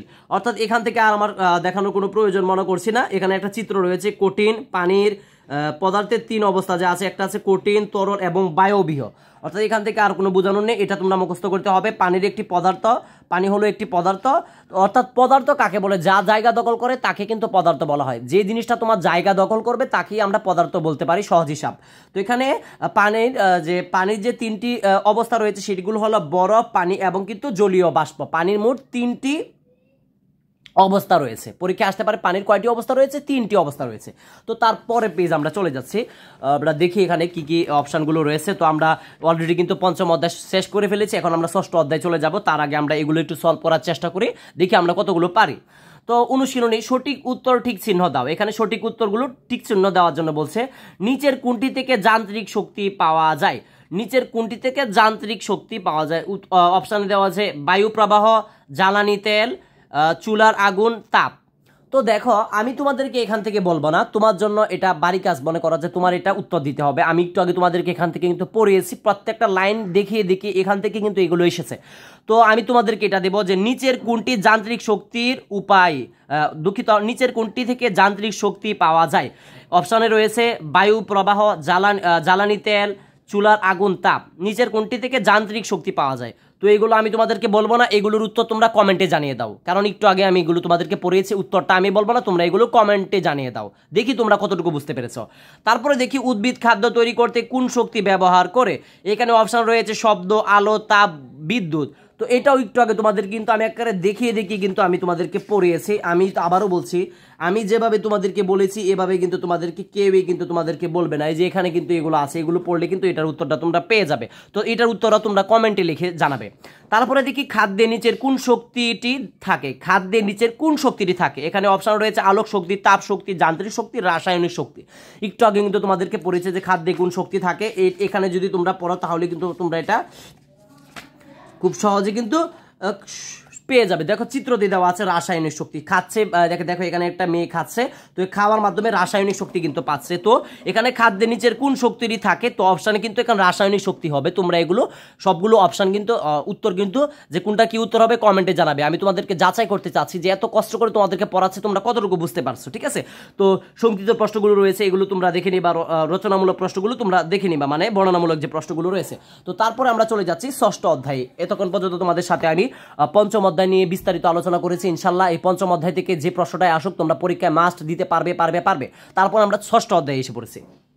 দেখো আমি একটু তাড়াতাড়ি বলতে হচ্ছে, কারণ দেখো যেহেতু এটা 5ম শ্রেণীর ক্লাস, কিন্তু এভাবে হয় না। অলরেডি তোমাদের একটা অধ্যায়, মোট তোমাদের পরীক্ষায় 4টা অধ্যায় থাকবে। 5ম, 6ষ্ঠ, 7ম, 8ম মোট 4টা অধ্যায় থাকবে। অলরেডি তোমাদের শুধু পদার্থ তোমাদের শুধু শক্তি ও পদার্থ যে পঞ্চম অধ্যায়টা নিয়ে রয়েছে সেটা নিয়ে প্রায় অলরেডি 40 মিনিট সময় চলে গিয়েছে, তাই আমার তাড়াতাড়ি বলতে হচ্ছে যাতে এইগুলো শেষ করতে পারি। ঠিক আছে, তো অধ্যায় নাম্বার কিন্তু রয়েছে, এখন দেখো অধ্যায় নাম্বার 6 সুস্থ জীবনের জন্য খাদ্য, অর্থাৎ সুস্থ জীবনের জন্য আমরা যাতে সুস্থভাবে থাকতে পারি তার জন্য খাদ্যটা কি প্রয়োজন সেগুলো নিয়ে এখানে আলোচনা হবে 6ষ্ঠ অধ্যায়। তো আমরা 4র্থ শ্রেণীতে জেনেছি সুষম খাদ্য আমাদের সুস্থ থাকার জন্য প্রয়োজনীয় পুষ্টি সরবরাহ করে থাকে, এগুলো আমরা 4র্থ শ্রেণীতে পড়েছি। তবে মানুষের বয়স ও কাজ অনুযায়ী খাদ্য পুষ্টির চাহিদার পরিমাণ কম বেশি হয়ে থাকে, অর্থাৎ এখানে মানুষের বয়স এবং যে স্বাস্থ্য রয়েছে সেই অনুযায়ী কিন্তু কেউ বেশি খায় কেউ কম খায়, এটা এখানে বোঝানো হচ্ছে। তাই জানা দরকার আমাদের শরীরের জন্য কতটুকু পুষ্টি প্রয়োজন, তাছাড়া সুস্বাস্থ্যের জন্য আমাদের কোন কোন খাবার খাওয়া উচিত, অর্থাৎ এখানে বলা হবে এই অধ্যায়ে যে তোমাদের সুস্থ থাকার জন্য কোন কোন খাবার খাওয়া উচিত এবং কোন কোন খাওয়া উচিত নয়, এবং আমাদের কতটুকু খেতে হবে এবং কি কি খেতে হবে, এগুলো নিয়ে কিন্তু এই সুস্থ জীবনের জন্য খাদ্য এখানে আলোচনা করা হবে। ঠিক আছে, আমি একটু তাড়াতাড়ি বলছি, তোমরা একটু কষ্ট করে বুঝে নাও, কারণ যেহেতু এটা বিশাল একটা টার্গেট, তোমাদের কালকেই পরীক্ষা, তো এই টার্গেটটা আমার পূরণ করতে হবে, তোমরা একটু আমাকে সাহায্য করতে হবে, একটু সাথে থেকে পাশে থেকে। ঠিক আছে, আমি আবারও বলছি যে জায়গায় তোমরা বুঝতে না পারবে কমেন্ট করে কিন্তু জানাবে, তোমাদের জন্য কিন্তু কমেন্ট বক্স রেডি। তো সুষম খাদ্য এখানে দেখো, আমি একটু এখন এত বিস্তারিত পড়ালে অনেক লং হয়ে যাবে, তোমাদেরকে ইম্পর্টেন্টগুলো তোমাদেরকে দেখাবো। দেখো সুষম খাদ্য প্রয়োজন, সুষম খাদ্য গ্রহণ করা খুবই গুরুত্বপূর্ণ। ঠিক আছে, সুস্থ ও সবল খাদ্যের জন্য আমাদের সঠিক পরিমাণ পুষ্টি উপাদানের প্রয়োজন, এটা তোমরা দেখে নিবা, এখানে আর কিছু বোঝানোর নেই। এখানে রয়েছে দেখো অপুষ্টিজনিত কারণে শিশু স্বাভাবিক বৃদ্ধি বিকাশ বাধাগ্রস্ত হয়, এখানে এটা তোমরা মুখস্থ করে নিবা, তোমাদের পরীক্ষায় আসতে পারে। কিসের জন্য শিশুদের স্বাভাবিক বৃদ্ধি ও বিকাশ বাধাগ্রস্ত হয়, উত্তর হবে অপুষ্টিজনিত কারণে শিশুদের স্বাভাবিক বৃদ্ধি ও বিকাশে কিন্তু সমস্যা হয়, এটা তোমরা এখান থেকে বুঝে নিবা। তো এখান থেকে আমি আর দেখছি না যে কিছু বোঝার, এখানে দেখো একটি মোটা ছেলে অতিরিক্ত খাদ্য গ্রহণে ওজনজনিত সমস্যা সৃষ্টি হচ্ছে, অর্থাৎ একটি দেখো এখানে বাচ্চা বসে আছে, সেটি কিন্তু একটা বাচ্চা মানুষ, সে দেখো প্রচুর পরিমাণ খাদ্য কিন্তু নিয়ে বসেছে খাওয়ার জন্য, তার কারণে কিন্তু তার যে শরীরটা দিন দিন বড় হচ্ছে, সে চিকন হতে পারছে না, তার জন্য তার কিন্তু স্বাস্থ্যের ক্ষতি হচ্ছে। তো তারপরে আমরা তারপরে পেজে চলে যাব, এখানে তেমন কিছু আর গুরুত্বপূর্ণ নেই, নিরাপদ খাদ্যের গুরুত্বটা একটু দেখে নিবা তোমরা নিজেরা। আমরা তারপরে দেখি কি আছে, এই যে এটা অনেক ইম্পর্ট্যান্ট, দেখো একটি আমরা এই চারটা একটু ভালো করে আমাদের বুঝতে হবে। হ্যাঁ, তো তারপর দেখো এখানে সার সংক্ষেপ লেখা আছে, সুষম খাদ্য গ্রহণ বলতে খাদ্যের প্রতিটি প্রকার থেকে সঠিক পরিমাণ খাদ্য গ্রহণ করাকে বোঝায়। দেখো তোমাদের পরীক্ষায় আসতে পারে, যেটা আমি দাগিয়ে দিলাম যে সুষম খাদ্য কাকে বোঝায়, উত্তর হবে সুষম খাদ্য গ্রহণ বলতে খাদ্যের প্রতিটি প্রকার থেকে কঠিন পরিমাণ খাদ্য গ্রহণ করাকে বোঝায় সুষম খাদ্য। আশা করি সুষম খাদ্য কাকে বলে তোমরা বুঝতে পেরেছ। নিচে দেখো 6-12 বছর বয়সী শিশুদের জন্য প্রয়োজনীয় খাবারের পরিমাণের একটি সাধারণ নির্দেশনা দেওয়া হলো, অর্থাৎ 6 থেকে 12 বছর বয়স পর্যন্ত যে বাচ্চারা রয়েছে বা শিশু রয়েছে তাদের জন্য একটা খাবারের তালিকা এখানে দেওয়া আছে, এই তালিকাগুলো তোমরা একটু দেখে নিবা। এই তালিকাগুলো আমি দেখিয়ে তোমাদের সময়টা নষ্ট করতে চাচ্ছি না, আমরা তারপরে স্টেপে চলে যাচ্ছি। ঠিক আছে, আলোচনাগুলো তোমরা নিজেরা দেখে নিবা। তো তারপরে স্টেপে আমরা দেখি এখান থেকে কি কি ইম্পর্টেন্ট প্রশ্ন রয়েছে। খাদ্য সংরক্ষণ, তো খাদ্যগুলো আমরা কিভাবে সংরক্ষণ করতে পারি এখানে কিন্তু সেটা আলোচনা রয়েছে। তো এটাও কিন্তু অনেক অনেক ইম্পর্টেন্ট একটা প্রশ্ন, এখান থেকে তোমাদের প্রতি বছরই পরীক্ষায় প্রশ্ন এসে থাকে সবসময়, আমি যেগুলো দেখেছি।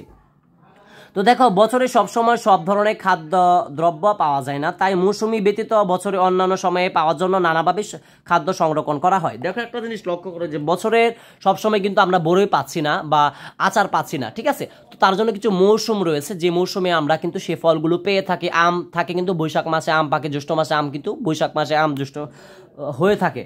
তো আমরা কিন্তু দেখবো যে বিভিন্ন যে আমরা আচার খেয়ে থাকি, দেখবা যে শীতকালে কিন্তু আমরা দুঃখিত গরমকালেও কিন্তু আমরা আচার পাচ্ছি, সেগুলো কিভাবে সংরক্ষণ করা হয় তার নিশ্চয়ই কোনো পদ্ধতি রয়েছে। তো এই পদ্ধতি নিয়ে কিন্তু এখানে আলোচনা করা হবে। দেখো খাদ্য সংরক্ষণের উপায়, খাদ্য আমরা কিভাবে সংরক্ষণ করতে পারি এগুলোর কিন্তু এখানে কিছু উপায় রয়েছে, সেই উপায়গুলো আমরা দেখব। বৈজ্ঞানিক উপায়ে বিভিন্নভাবে খাদ্য সংরক্ষণ করা যায়, চাল ডাল গম ইত্যাদি রোদে শুকিয়ে সংরক্ষণ করা যায়, এই যে এটা তোমরা দাগিয়ে নাও, চাল রোদে শুকিয়ে কি সংরক্ষণ করা যায়, চাল ডাল গম ইত্যাদি আমরা রোদে শুকিয়ে সংরক্ষণ করতে পারি, মানে অনেকদিন রাখতে পারি। মাছ মাংস সবজি ফল ইত্যাদি ফ্রিজে ঠান্ডায় বেশ কিছুদিন ভালো থাকে, আমরা মাছ মাংস সবজি ফল ইত্যাদি ফ্রিজে ঠান্ডা অবস্থায় রেখে কিন্তু অনেকদিন ভালো রাখতে পারি। শাক সবজি ফলমূল ফ্রিজে রাখার সময় সতর্কতা অবলম্বন করতে হবে। এছাড়া হিমাগারে শাকসবজি মাছ মাংস ইত্যাদি সংরক্ষণ করে বছরে বিভিন্ন সময় বাজারে সরবরাহ করা হয়। ঠিক আছে, দেখবা একটা জিনিস লক্ষ্য করে বিভিন্ন সময় অনেক ফল আমরা দেখতে পাই যে ফলের আয়ন নয়, অর্থাৎ সেটার মৌসুম নয়, তাছাড়াও আমরা পেয়ে থাকি, সেগুলো কিভাবে সংরক্ষণ করে হিমাগারে শাকসবজি রেখে কিন্তু তারা সংরক্ষণ করে সেগুলো বিক্রি করার জন্য আনে। তো এখানে দেখো একটা চিত্র রয়েছে, দেখো আবার চিনি সিরকা বা তেল দিয়ে, জলপাই, বরই, এই যে এটা এখানে রয়েছে, এটা একটু দাগাও, লবণ দিয়ে বা বরফ দিয়ে মাছ সংরক্ষণ করা যায়। এই যে এটাও একটু দাগাতে হবে, লবণ দিয়ে, কিন্তু দেখো লবণ দিয়ে এবং বরফ দিয়ে, লবণ দিয়ে বা বরফ দিয়ে মাছ সংরক্ষণ করতে পারবে তুমি। লবণ দিয়ে দেখবা, আমরা কিন্তু অনেক সময় তোমরা হয়তো খেয়েছো যে লুনা ইলিশ আনে, যে লবণ দিয়ে সেগুলোকে কিন্তু সংরক্ষণ করা হয় কোনো প্রকার বরফ ছাড়াই, ফ্রিজ ছাড়াই, শুধু লবণের মাধ্যমে। এটা এখানে বলা হচ্ছে, এটা মুখস্থ করবা। আবার চিনি, সিরিকা বা তেল দিয়ে জলপাই, বরফ, আম ইত্যাদি খাদ্য অনেক দিন সংরক্ষণ করা যায়। আবার চিনি, সিরাকা বা তেল দিয়ে, চিনির মাধ্যমে, তেলের মাধ্যমে কিন্তু অনেকদিন বরই, জলপাইয়ের আচার, আমের আচার কিন্তু সংরক্ষণ করা যায়। এইভাবে তোমরা হয়তো অনেকেই দেখেছো তোমাদের ঘরের ভিতরে কিন্তু এভাবে সংরক্ষণ করে রাখে, চিনির মাধ্যমে, তেলের মাধ্যমে। ঠিক আছে, তো আশা করি এটা বুঝতে পেরেছো। তারপরে দেখি খাদ্য সংরক্ষণের যে গুরুত্বটা রয়েছে, খাদ্য কেন সংরক্ষণ করব বা এটার গুরুত্বটাই বা কেন, তো এটা নিয়ে আমরা একটু দেখি। আমি আবারও বলছি, তোমরা যারা ভিডিওটা দেখছো একটু ধৈর্য সহকারে দেখতে হবে। আমি তোমাদেরকে ভিডিওর প্রথমে বলেছিলাম যে এই ক্লাসটি যে ধৈর্য সহকারে দেখতে পারবে তার পরীক্ষায় 100% আনসার করতে পারবে, এবং সে কিন্তু আসলে একটা ভালো প্রিপারেশন হবে। তার সামনে যে ষষ্ঠ শ্রেণীতে বা বৃত্তি পরীক্ষা দেবে সব কিছুর জন্য কিন্তু এটি কিন্তু মাস্ট, তার প্রয়োজন। ঠিক আছে, দেখো আমি কিন্তু প্রচুর কষ্ট হচ্ছে, তোমাদেরকে একটানা ক্লাস নেওয়া, এভাবে কথা বলা একটা কষ্টকর বিষয়। তারপরে শুধু তোমাদের ভালোর জন্য কিন্তু আমি এগুলো করছি। ঠিক আছে, তোমরা ভালো করে কিন্তু এই ক্লাসটা দেখবে আমি আশা করি, এবং তোমরা নিজেরাও পড়বে। খাদ্য সংরক্ষণ, অপচয় রোধ করে দ্রুত পচন থেকে খাদ্যকে রক্ষা করা। মাছ, মাংস, সবজি, ফল, দুগ্ধজাত খাদ্য ইত্যাদি খুব সহজেই জীবাণু দ্বারা পচে নষ্ট করে হতে পারে। খাদ্য সংরক্ষণ, পচন, এখানে আমি ইম্পর্টেন্ট মনে করছেন, এখানে আর পড়ানোর কোনো প্রয়োজন নেই। তারপরে চলে যায়, এখানে দাগানোরও কিছু নেই তোমাদের। যে এখানে যে স্টেপটা রয়েছে দেখো, যে সকল খাদ্য কম খাওয়া উচিত, তো যে সকল খাদ্য কম খাওয়া উচিত এখানে কিন্তু চিত্র দেওয়া আছে, আমরা একটু দেখি। এই যে এখানে দেখো পিৎজা দেওয়া আছে, বার্গার দেওয়া আছে। ঠিক আছে, তারপরে দেখো আমি দেখি নিচের ছবিটি লক্ষ্য করি, খাবারগুলোকে স্বাস্থ্যসম্মত এবং স্বাস্থ্যসম্মত নয় এই দুটি শ্রেণীতে ভাগ করে ছকে লিখো। কাজটি নিয়ে সহপাঠীদের সাথে আলোচনা করো। অর্থাৎ এখানে বলা আছে যে কোনগুলো খাওয়া উচিত বা কোনগুলো খাওয়া উচিত নয়। তো আমরা সাজেস্ট করবো এখানে খাওয়া উচিত দুধ, তারপরে এখানে রয়েছে আপেল, তারপরে রয়েছে কলা, এগুলো কিন্তু খাওয়া উচিত। এবং এখানে মাস্ট খাওয়া উচিত না, কিন্তু কোক খাওয়া উচিত না, পিৎজা খাওয়া উচিত না, বার্গার খাওয়া উচিত না, এগুলো কিন্তু খাওয়া উচিত না। এখানে এগুলোই বোঝার বিষয়, এখানে তোমাদের চিত্র দিয়েছে তোমাদেরকে বোঝানোর জন্য। তো তারপরে পেজ আমরা চলে যাচ্ছি, এখানে অনেক বোঝার বিষয় রয়েছে, আমরা একটু দেখি। এখানে সারসংক্ষেপে কোনো খাবার নিয়মিত খাওয়া উচিত এবং কোনগুলো কম খাওয়া উচিত তা জানা জরুরি। কিছু খাদ্য রয়েছে যেগুলো স্বাস্থ্যের জন্য ভালো নয়। এবার কিছু খাদ্য রয়েছে যা শরীরের জন্য তুলনামূলক অতিরিক্ত পুষ্টি উপাদান সরবরাহ করে। দেখো এখানে যে এই যে চিত্রগুলো দেওয়া আছে, এই চিত্রগুলো বা ছবিগুলো দেওয়া আছে, এখানে দেওয়া আছে কিন্তু আইসক্রিম দেওয়া আছে, মিষ্টি দেওয়া আছে। তো আমরা এটা দেখলে পড়লেই বুঝতে পারবো এখানে কি বলা আছে। তো আমরা দেখি খাবারকে আকর্ষণীয় ও লোভনীয় করতে কোনো খাবারে কৃত্রিম রং মিশানো হয়, যেমন মিষ্টি, জেলি, চকলেট, আইসক্রিম, কেক, টিপস, কোমল পানীয় ইত্যাদি কৃত্রিম রং হয়েছে। কোমল পানীয় অর্থাৎ দেখো আমরা যে আইসক্রিম খাই সেগুলোতে কিন্তু কৃত্রিম রং ব্যবহার করা হয়, যাতে দেখে আমরা আকর্ষিত হই, দেখে ভালো লাগে, আমরা খেতে চাই। ঠিক আছে, এগুলো এখানে বলা আছে। কোনো কৃত্রিম রং মেশানো খাবার মানুষের ক্যান্সার, অমনোযোগিতা, অস্থিরতা ইত্যাদি রোগ সৃষ্টি করতে পারে। অসাধু ব্যবসায়ী খাবারে বিভিন্ন ক্ষতিকর রাসায়নিক পদার্থ মিশিয়ে থাকে। খাবার সংরক্ষণ ও ফল পাকানোর জন্য বিভিন্ন রাসায়নিক পদার্থ ব্যবহার করা হয়। এটা তোমরা একটু মুখস্থ করে নিবা। খাবার সংরক্ষণ ও ফল পাকানোর জন্য বিভিন্ন রাসায়নিক পদার্থ ব্যবহার করা হয়। এই সকল ক্ষতিকর রাসায়নিক পদার্থ মিশ্রিত খাদ্য গ্রহণের ফলে বৃক্ষ ও যকৃৎ অকার্যকর হয়ে যেতে পারে। ঠিক আছে, কিসের মাধ্যমে হতে পারে? এই যে তারা যে বিভিন্ন প্রকার যে রাসায়নিক পদার্থ দিচ্ছে পাকানোর জন্য, সংরক্ষণ করার জন্য, এইগুলো যে আমরা খাই তার মাধ্যমে কিন্তু আমাদের কি সমস্যা হতে পারে? বৃক্ক ও যকৃৎ অকার্যকর হয়ে যেতে পারে। এই যে এই কাজটি বৃক্কত এবং যকৃৎ আমাদের অকার্যকর হয়ে যেতে পারে এই উল্টাপাল্টা খাবারের মাধ্যমে, যে রাসায়নিক পদার্থ মিশিয়ে যে খাবারগুলি সংরক্ষণ করা হয় বা পাকানো হয় সেগুলো খাবার কিন্তু আমাদের এড়িয়ে চলতে হবে। তার জন্য এটা পরীক্ষা কিন্তু এই জায়গাতে তোমাদের বর্ণনামূলক প্রশ্ন কিন্তু আসতে পারে। ঠিক আছে, তারপর আমরা দেখি জাঙ্ক ফুড এখানে দেওয়া আছে, অতিরিক্ত জাঙ্ক ফুড খাওয়ার ফলে মুটিয়ে যাওয়া। অর্থাৎ এখানে দেখো একটি মোটা একটি ছেলে, সে এখানে পাউরুটি খাচ্ছে, পিৎজা খাচ্ছে, জুস খাচ্ছে, ঠিক আছে। এগুলো খাওয়ার মধ্যে কিন্তু সে কিন্তু মোটা হয়ে যাচ্ছে। তো আমরা পরে দেখি কি আছে। তোমাদের কেউ কেউ হয়তো জাঙ্ক ফুড এর নাম শুনে থাকবে। জনপ্রিয় জাঙ্ক ফুডের মধ্যে রয়েছে বার্গার, পিৎজা। এখানে তোমাদের মুখস্থ করতে হবে জনপ্রিয় জাঙ্ক ফুডের মধ্যে রয়েছে burger, pizza, potato chips, fried chicken, কোমল পানীয় ইত্যাদি। তো তোমাদের পরীক্ষায় আসতে পারে যে জনপ্রিয় জাঙ্ক ফুডের মধ্যে কি কি রয়েছে। উত্তর হবে pizza, potato chips, fried, burger, ঠিক আছে। এগুলো জাঙ্ক ফুডের মধ্যে রয়েছে। এখান থেকে তোমাদের কিন্তু বর্ণনামূলক বা সংক্ষিপ্ত প্রশ্নে বা শূন্যস্থান পূরণে থাকতে পারে। জাঙ্ক ফুড সুস্বাদু হলে সুষম খাদ্য নয়। জাঙ্ক ফুডে অতিরিক্ত চিনি, লবণ বা চর্বি থাকে, এটাও তোমাদের মুখস্থ করতে হবে। জাঙ্ক ফুডে অতিরিক্ত ঘি থাকে, চিনি থাকে, লবণ থাকে এবং চর্বি থাকে, মানে তেল থাকে। এগুলো তোমরা একটু দেখে নিবা, আশা করি বুঝতে পেরেছো। এখান থেকে এগুলো একটু বেশি ইম্পর্ট্যান্ট, বাকিটা তোমরা একটু পড়ে নেবা, কারণ অলরেডি প্রায় 50 মিনিট হয়ে গিয়েছে ভিডিও। তো তোমরা একটু ধৈর্য সহকারে তোমাদের দেখতে হবে, ঠিক আছে। তো তারপরে দেখো এখানে অনুশীলনের যেগুলো রয়েছে, অনুশীলনীগুলো আমরা একটু দেখি, অনুশীলনীগুলো আমরা পারি কিনা। তো আমি তোমাদেরকে শুধু বলবো, উত্তরগুলো বলবো না, কারণ তোমাদেরকে অলরেডি আমি ভালো করে পড়িয়েছি। যেগুলো পড়েছে সেখান থেকে এখানে কিন্তু প্রশ্নগুলো বা সঠিক উত্তরগুলো দেওয়া আছে, তোমরা নিজেরা বের করে আমাকে কমেন্টে জানিয়ে দিবে। তো দেখো এখানে কোনটি জাঙ্ক ফুড? পাউরুটি, দই, পরোটা, পটেটো চিপস। আমি একটু আগে কিন্তু তোমাদেরকে দেখিয়েছি, তোমরা যারা মনোযোগ দিয়ে দেখেছো তোমরা কিন্তু পারবে। উত্তরটা কি হবে দেখো, আমি তোমাদেরকে সরাসরি দেখাচ্ছি। আমরা একটু আগে এখানে দাগিয়ে তোমাদেরকে দেখালাম যে জনপ্রিয় জাঙ্ক ফুডের মধ্যে রয়েছে burger, pizza, potato chips, fry. দেখো পটেটো চিপস জনপ্রিয় জাঙ্ক ফুডের মধ্যে রয়েছে। তো এখান থেকে কিন্তু এই প্রশ্নটা এসেছে কোনটি জাঙ্ক ফুড, উত্তর হবে কিন্তু পটেটো চিপস। দেখো আমরা এই মাত্র কিন্তু পড়েছি, আর আমি তোমাদেরকে দাগিয়ে দিয়েছি যে এখান থেকে কিন্তু তোমাদের পরীক্ষায় প্রশ্ন থাকবেই থাকবে, ঠিক আছে। তো এটা একটু আশা করি আমরা এখন কিন্তু বের করতে পেরেছি। জাঙ্ক ফুড খাওয়ার ফলে কোনটি হতে পারে? তো এইটা আমি তোমাদেরকে একটু আগে এখানে পড়িয়েছি, এখানে আমি তোমাদেরকে পড়িয়েছি, তোমরা কিন্তু এটার উত্তরটা দেবে। অপশন রয়েছে যৌক্তিক অকার্যকর হওয়া, মোটা হয়ে যাওয়া, শ্বাসকষ্ট, ক্যান্সার। তো এখান থেকে কোনটা হবে? তোমরা যারা ভালো করে মনোযোগ দিয়ে আমার ক্লাসটা দেখছো তারা কিন্তু অলরেডি উত্তর কমেন্টে আমি আশা করছি রিপ্লাই দিয়ে দিয়েছো। তারপরে দিকে 3 নাম্বার এসেছে মাছ ও মাংসের কোনটির মাধ্যমে পচন ধরতে পারে? চিনি, কৃত্রিম রং, জীবাণু, লবণ। তো এখানেও একটু আগে আমরা এখানে কিন্তু পড়েছি যে এই জায়গাটায় কিভাবে মানে পচে যেতে পারে, এটা যে ভালো করে দেখেছো বা আমার একটু আগে পড়ানোটা ভালো করে বুঝতে পেরেছো, সে কিন্তু সেটার উত্তর কিন্তু তোমরা দিতে পারবে, ঠিক আছে। আশা করি বুঝতে পেরেছো। তো আমরা তারপরে চলে যাচ্ছি, অলরেডি তোমাদের সাথে কিন্তু আমি এতক্ষণ পর্যন্ত পঞ্চম অধ্যায় আলোচনা করেছি এবং ষষ্ঠ অধ্যায় কিন্তু এতক্ষণ পর্যন্ত তোমাদের সাথে আমি আলোচনা করেছি। এখন এসে পড়েছে তোমাদের সপ্তম অধ্যায়, ঠিক আছে। তো সপ্তম অধ্যায়টা তোমাদেরকে একটু ভালো করে বোঝাতে হবে, এখানটা একটু বোঝার বিষয় রয়েছে। স্বাস্থ্যবিধি,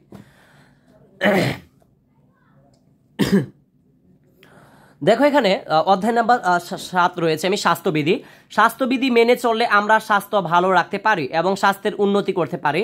স্বাস্থ্যবিধি মেনে চলার পরে আমরা রোগাক্রান্ত হই। দেখো আমরা যখন স্বাস্থ্যবিধি মেনে চলি, সবসময় হাত ধুয়ে থাকি, হাত ধুই, তারপরেও কিন্তু আমরা অসুস্থতায় ভুগি, এটা এখানে বলা হচ্ছে। তো দেখি আমরা এখানে কি আছে, আমরা কোন কোন রোগ আক্রান্ত হই, আমরা কিভাবে রোগ প্রতিরোধ করব, রোগ প্রতিকার করতে পারি। এই অধ্যায় মূলত এখানে বুঝাবে যে আমরা আসলে কিভাবে রোগাক্রান্ত হচ্ছি বা আমরা কিভাবে রোগটাকে প্রতিকার করতে পারবো, রোগ থেকে বাঁচতে পারবো। এটা নিয়ে কিন্তু এই সপ্তম অধ্যায়ে তোমাদের স্বাস্থ্যবিধি এখানে আলোচনা করা হবে। এটাও তোমাদের পরীক্ষার জন্য ভেরি ভেরি ইম্পর্ট্যান্ট। আমি ভিডিওর আগেই তোমাদেরকে বলেছি, এবারে তোমার যে দ্বিতীয় প্রান্তিক মূল্যায়ন পরীক্ষা হচ্ছে, এখানে তোমাদের পরীক্ষায় থাকবে কি, দেখো যে তোমাদের পরীক্ষায় থাকবে কি পঞ্চম, ষষ্ঠ, সপ্তম এবং অষ্টম অধ্যায়, আমি আগেই বলেছি। তো এখান থেকে কিন্তু তোমাদের পরীক্ষায় থাকবে। তো আমরা দেখি স্বাস্থ্যবিধি নিয়ে যে এখানে কি কি বিষয়গুলো রয়েছে সেগুলো আমরা এখন দেখব। দেখো সংক্রামক রোগ কি, তো সংক্রামক রোগ কি সেটা এখানে বলা আছে। বিভিন্ন জীবাণু যেমন ব্যাকটেরিয়া, ভাইরাস, ছত্রাক ইত্যাদির মাধ্যমে দেহের বিভিন্ন রোগ হয়ে থাকে। এদের মধ্যে কিছু রোগ আছে যা একজন থেকে আরেকজনকে শরীরে ছড়িয়ে পড়ে, এদেরকে সংক্রামক রোগ বলে। আমি তোমাদেরকে মাস্ট বলবো সংক্রামক রোগ কি, এখান থেকে এই পর্যন্ত এটা সবটা মুখস্থ করবা। এখান থেকে এই পর্যন্ত কিন্তু তোমাদের যে 6 নাম্বার প্রশ্নে বর্ণনামূলক প্রশ্নে থাকে, প্রত্যেকটা বর্ণনামূলক প্রশ্নের জন্য তোমরা পরীক্ষায় 8 নাম্বার পেয়ে থাকো। এটার জন্য কিন্তু তোমাদেরকে এটা সবটা মুখস্থ করতে হবে যে সংক্রামক রোগ কাকে বলে। উত্তর হবে ব্যাকটেরিয়া, ভাইরাস, ছত্রাক ইত্যাদির মাধ্যমে দেহের বিভিন্ন রোগ হয়ে থাকে। এদের মধ্যে কিছু রোগ আছে যা একজন থেকে আরেকজনের ভেরিয়ে শরীরে ছড়িয়ে পড়ে এদেরকে সংক্রামক রোগ বলা হয়। আশা করি তোমরা এখান থেকে বুঝতে পারছো যে সংক্রামক রোগ কাকে বলা হয়, এবং তোমরা পরীক্ষায় বর্ণনামূলক প্রশ্নে 6 নং আসলে কিন্তু তোমরা উত্তর করতে পারবে। তারপরে আমরা দেখি সংক্রামক রোগ বিস্তার। তো সংক্রামক যে রোগগুলো রয়েছে, আমি আগে বলি সংক্রামক কাকে বলে, এটা তো এখানে বলি, কিন্তু আমার ভাষায় আমি তোমাদেরকে একটু বোঝাই। একজনের থেকে আরেকজনের শরীরে যে রোগটা ছড়িয়ে পড়ে চলে যায় তাকে বলা হয় সংক্রামক রোগ। অর্থাৎ দেখি এখানে সংক্রামক রোগ কিভাবে বিস্তার ঘটে। সংক্রামক রোগ বিভিন্নভাবে ছড়াতে পারে। কিছু কিছু রোগ হাঁচি কাশির মাধ্যমে একজন থেকে আরেকজন সংক্রামিত হয়। সংক্রামিত ব্যক্তির ব্যবহৃত জিনিস, গ্লাস, প্লেট, চেয়ার, টেবিল, জামা কাপড়, টয়লেট ইত্যাদি ব্যবহারের মাধ্যমে আমরা জীবাণু দ্বারা সংক্রমিত হতে পারি।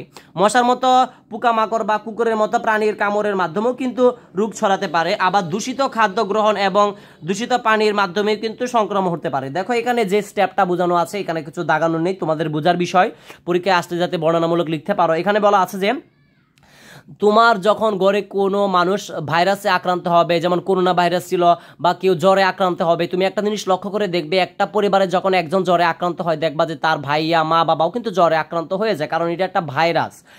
যখন সেটা কিভাবে আসলে একজন আরেকজনের থেকে আসে, গ্লাসের মাধ্যমে, প্লেটের মাধ্যমে, চেয়ারের মাধ্যমে, টেবিলের মাধ্যমে, জামা কাপড়ের মাধ্যমে, বিছানার মাধ্যমে, টয়লেটের মাধ্যমে, অর্থাৎ যে কোনো থেকে কিন্তু বিস্তারটা করতে পারে।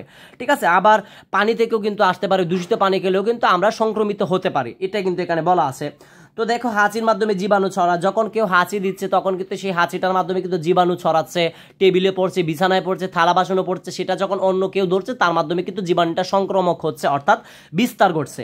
আশা করি বুঝতে পেরেছ। তো তোমরা এটা দেখে নিবা, আলোচনা সংক্রামক রোগ কিভাবে ছড়ায় এগুলো তোমরা একটু বুঝে নিবা। আমার যতটুকু এখানে বোঝানো ছিল বোঝানোই ফেলছি। আর এখানে তোমাদের মাস্ট এটা মুখস্থ করতে হবেই হবে যে সংক্রামক রোগ কাকে বলে। তারপরে দেখি সংক্রামক রোগ প্রকারভেদ। সংক্রামক রোগের কিছু প্রকারভেদ রয়েছে। তো প্রকারভেদগুলো দেখি। সংক্রামক রোগ অনেক ধরনের হয়ে থাকে, যা নিচে দেওয়া হলো। সংক্রামক রোগ অনেকগুলো হয়ে থাকে, তার মধ্যে রয়েছে বায়ুবাহিত রোগ, পানিবাহিত রোগ, ছোঁয়াচে রোগ, প্রাণী ও পোকামাকড় বাহিত রোগ। ঠিক আছে, এগুলো কিন্তু অনেকটি ধাপ রয়েছে। তো আমরা একটু স্টেপগুলো পড়তে হবে, কারণ এটি ইম্পর্টেন্ট পরীক্ষায় আসার জন্য। তো দেখো এখানে বায়ুবাহিত রোগ হলো সে সকল রোগ যা হাঁচি কাশি বা কথাবার্তা বলার সময় বায়ুতে জীবাণু ছড়ানোর মধ্য দিয়ে হয়ে থাকে। সোয়াইন ফ্লু, হাম, গুটি বসন্ত, যক্ষা এবং ইনফ্লুয়েঞ্জা ইত্যাদি বায়ুবাহিত রোগ। এই যে এটা দেখা, সোয়াইন ফ্লু, হাম, গুটি বসন্ত, যক্ষা ও ইনফ্লুয়েঞ্জা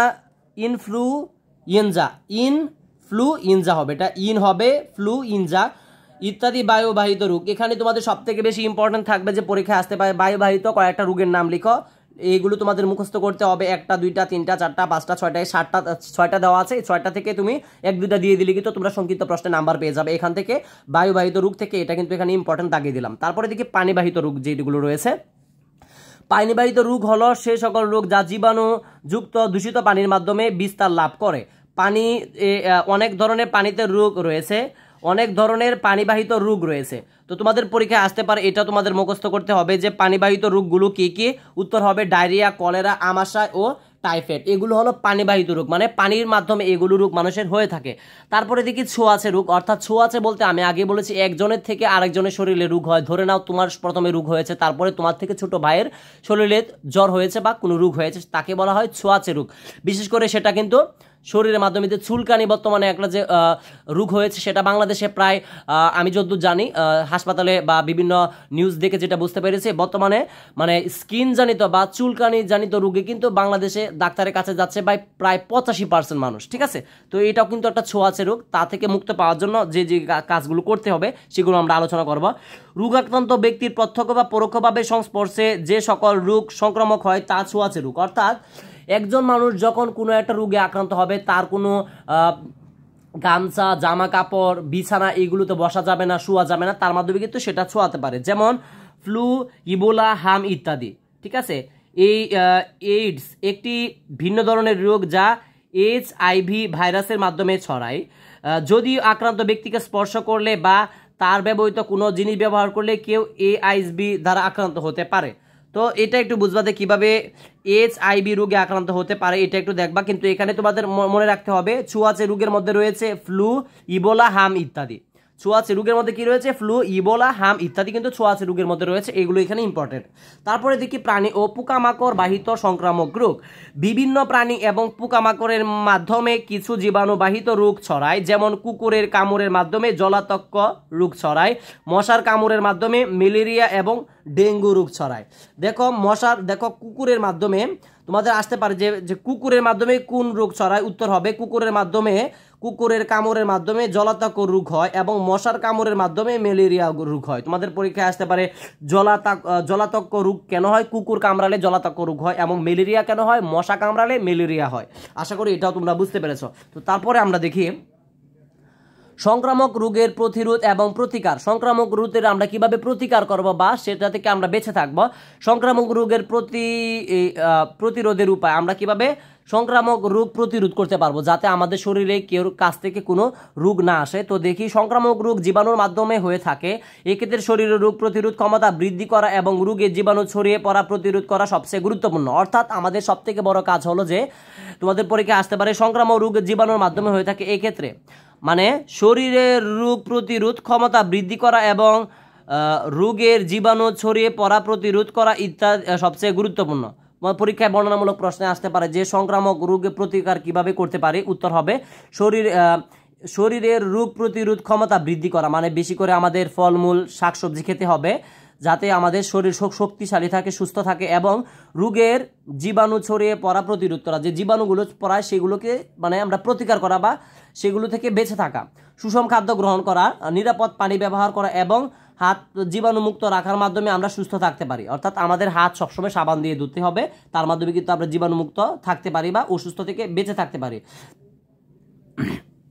এখানে দেখো আরেকটা গুরুত্বপূর্ণ রয়েছে, বাড়ির আশপাশে পানি জমতে পারে এমন আবর্জনা, যেমন কৌটা। তোমাদের পরীক্ষায় আসতে পারে যে পানির আশপাশে আবর্জনা বা কৌটা, টায়ার, ফুলের টব ইত্যাদি পরিষ্কার রাখতে হবে। দেখো এগুলো যদি পরিষ্কার রাখো তার মাধ্যমে কিন্তু তোমাদের ডেঙ্গু জন্মাবে না। তোমাদের পরীক্ষায় আসতে পারে যে কিসের মাধ্যমে কিন্তু ডেঙ্গু জন্মায়? উত্তর হবে কৌটা, টায়ার, ফুলের টব ইত্যাদি। ঠিক আছে, তো কারণ এখানে জমে থাকা পানিতে ডেঙ্গু এবং ম্যালেরিয়া রোগের বাহক বা মশা ডিম পারে। দেখো এই যে উপরে মশা ডিম পারে বা ম্যালেরিয়া কিভাবে হয়? এভাবে কৌটা, টায়ার, ফুলের টব এগুলোর মাধ্যমে কিন্তু তোমার মশা জন্মগ্রহণ করে। তো তোমাদের পরীক্ষা কিন্তু এটা আসতে পারে মাস্ট। আশা করি বুঝতে পারছো। তারপরে দেখো সংক্রামক রোগের প্রতিকার।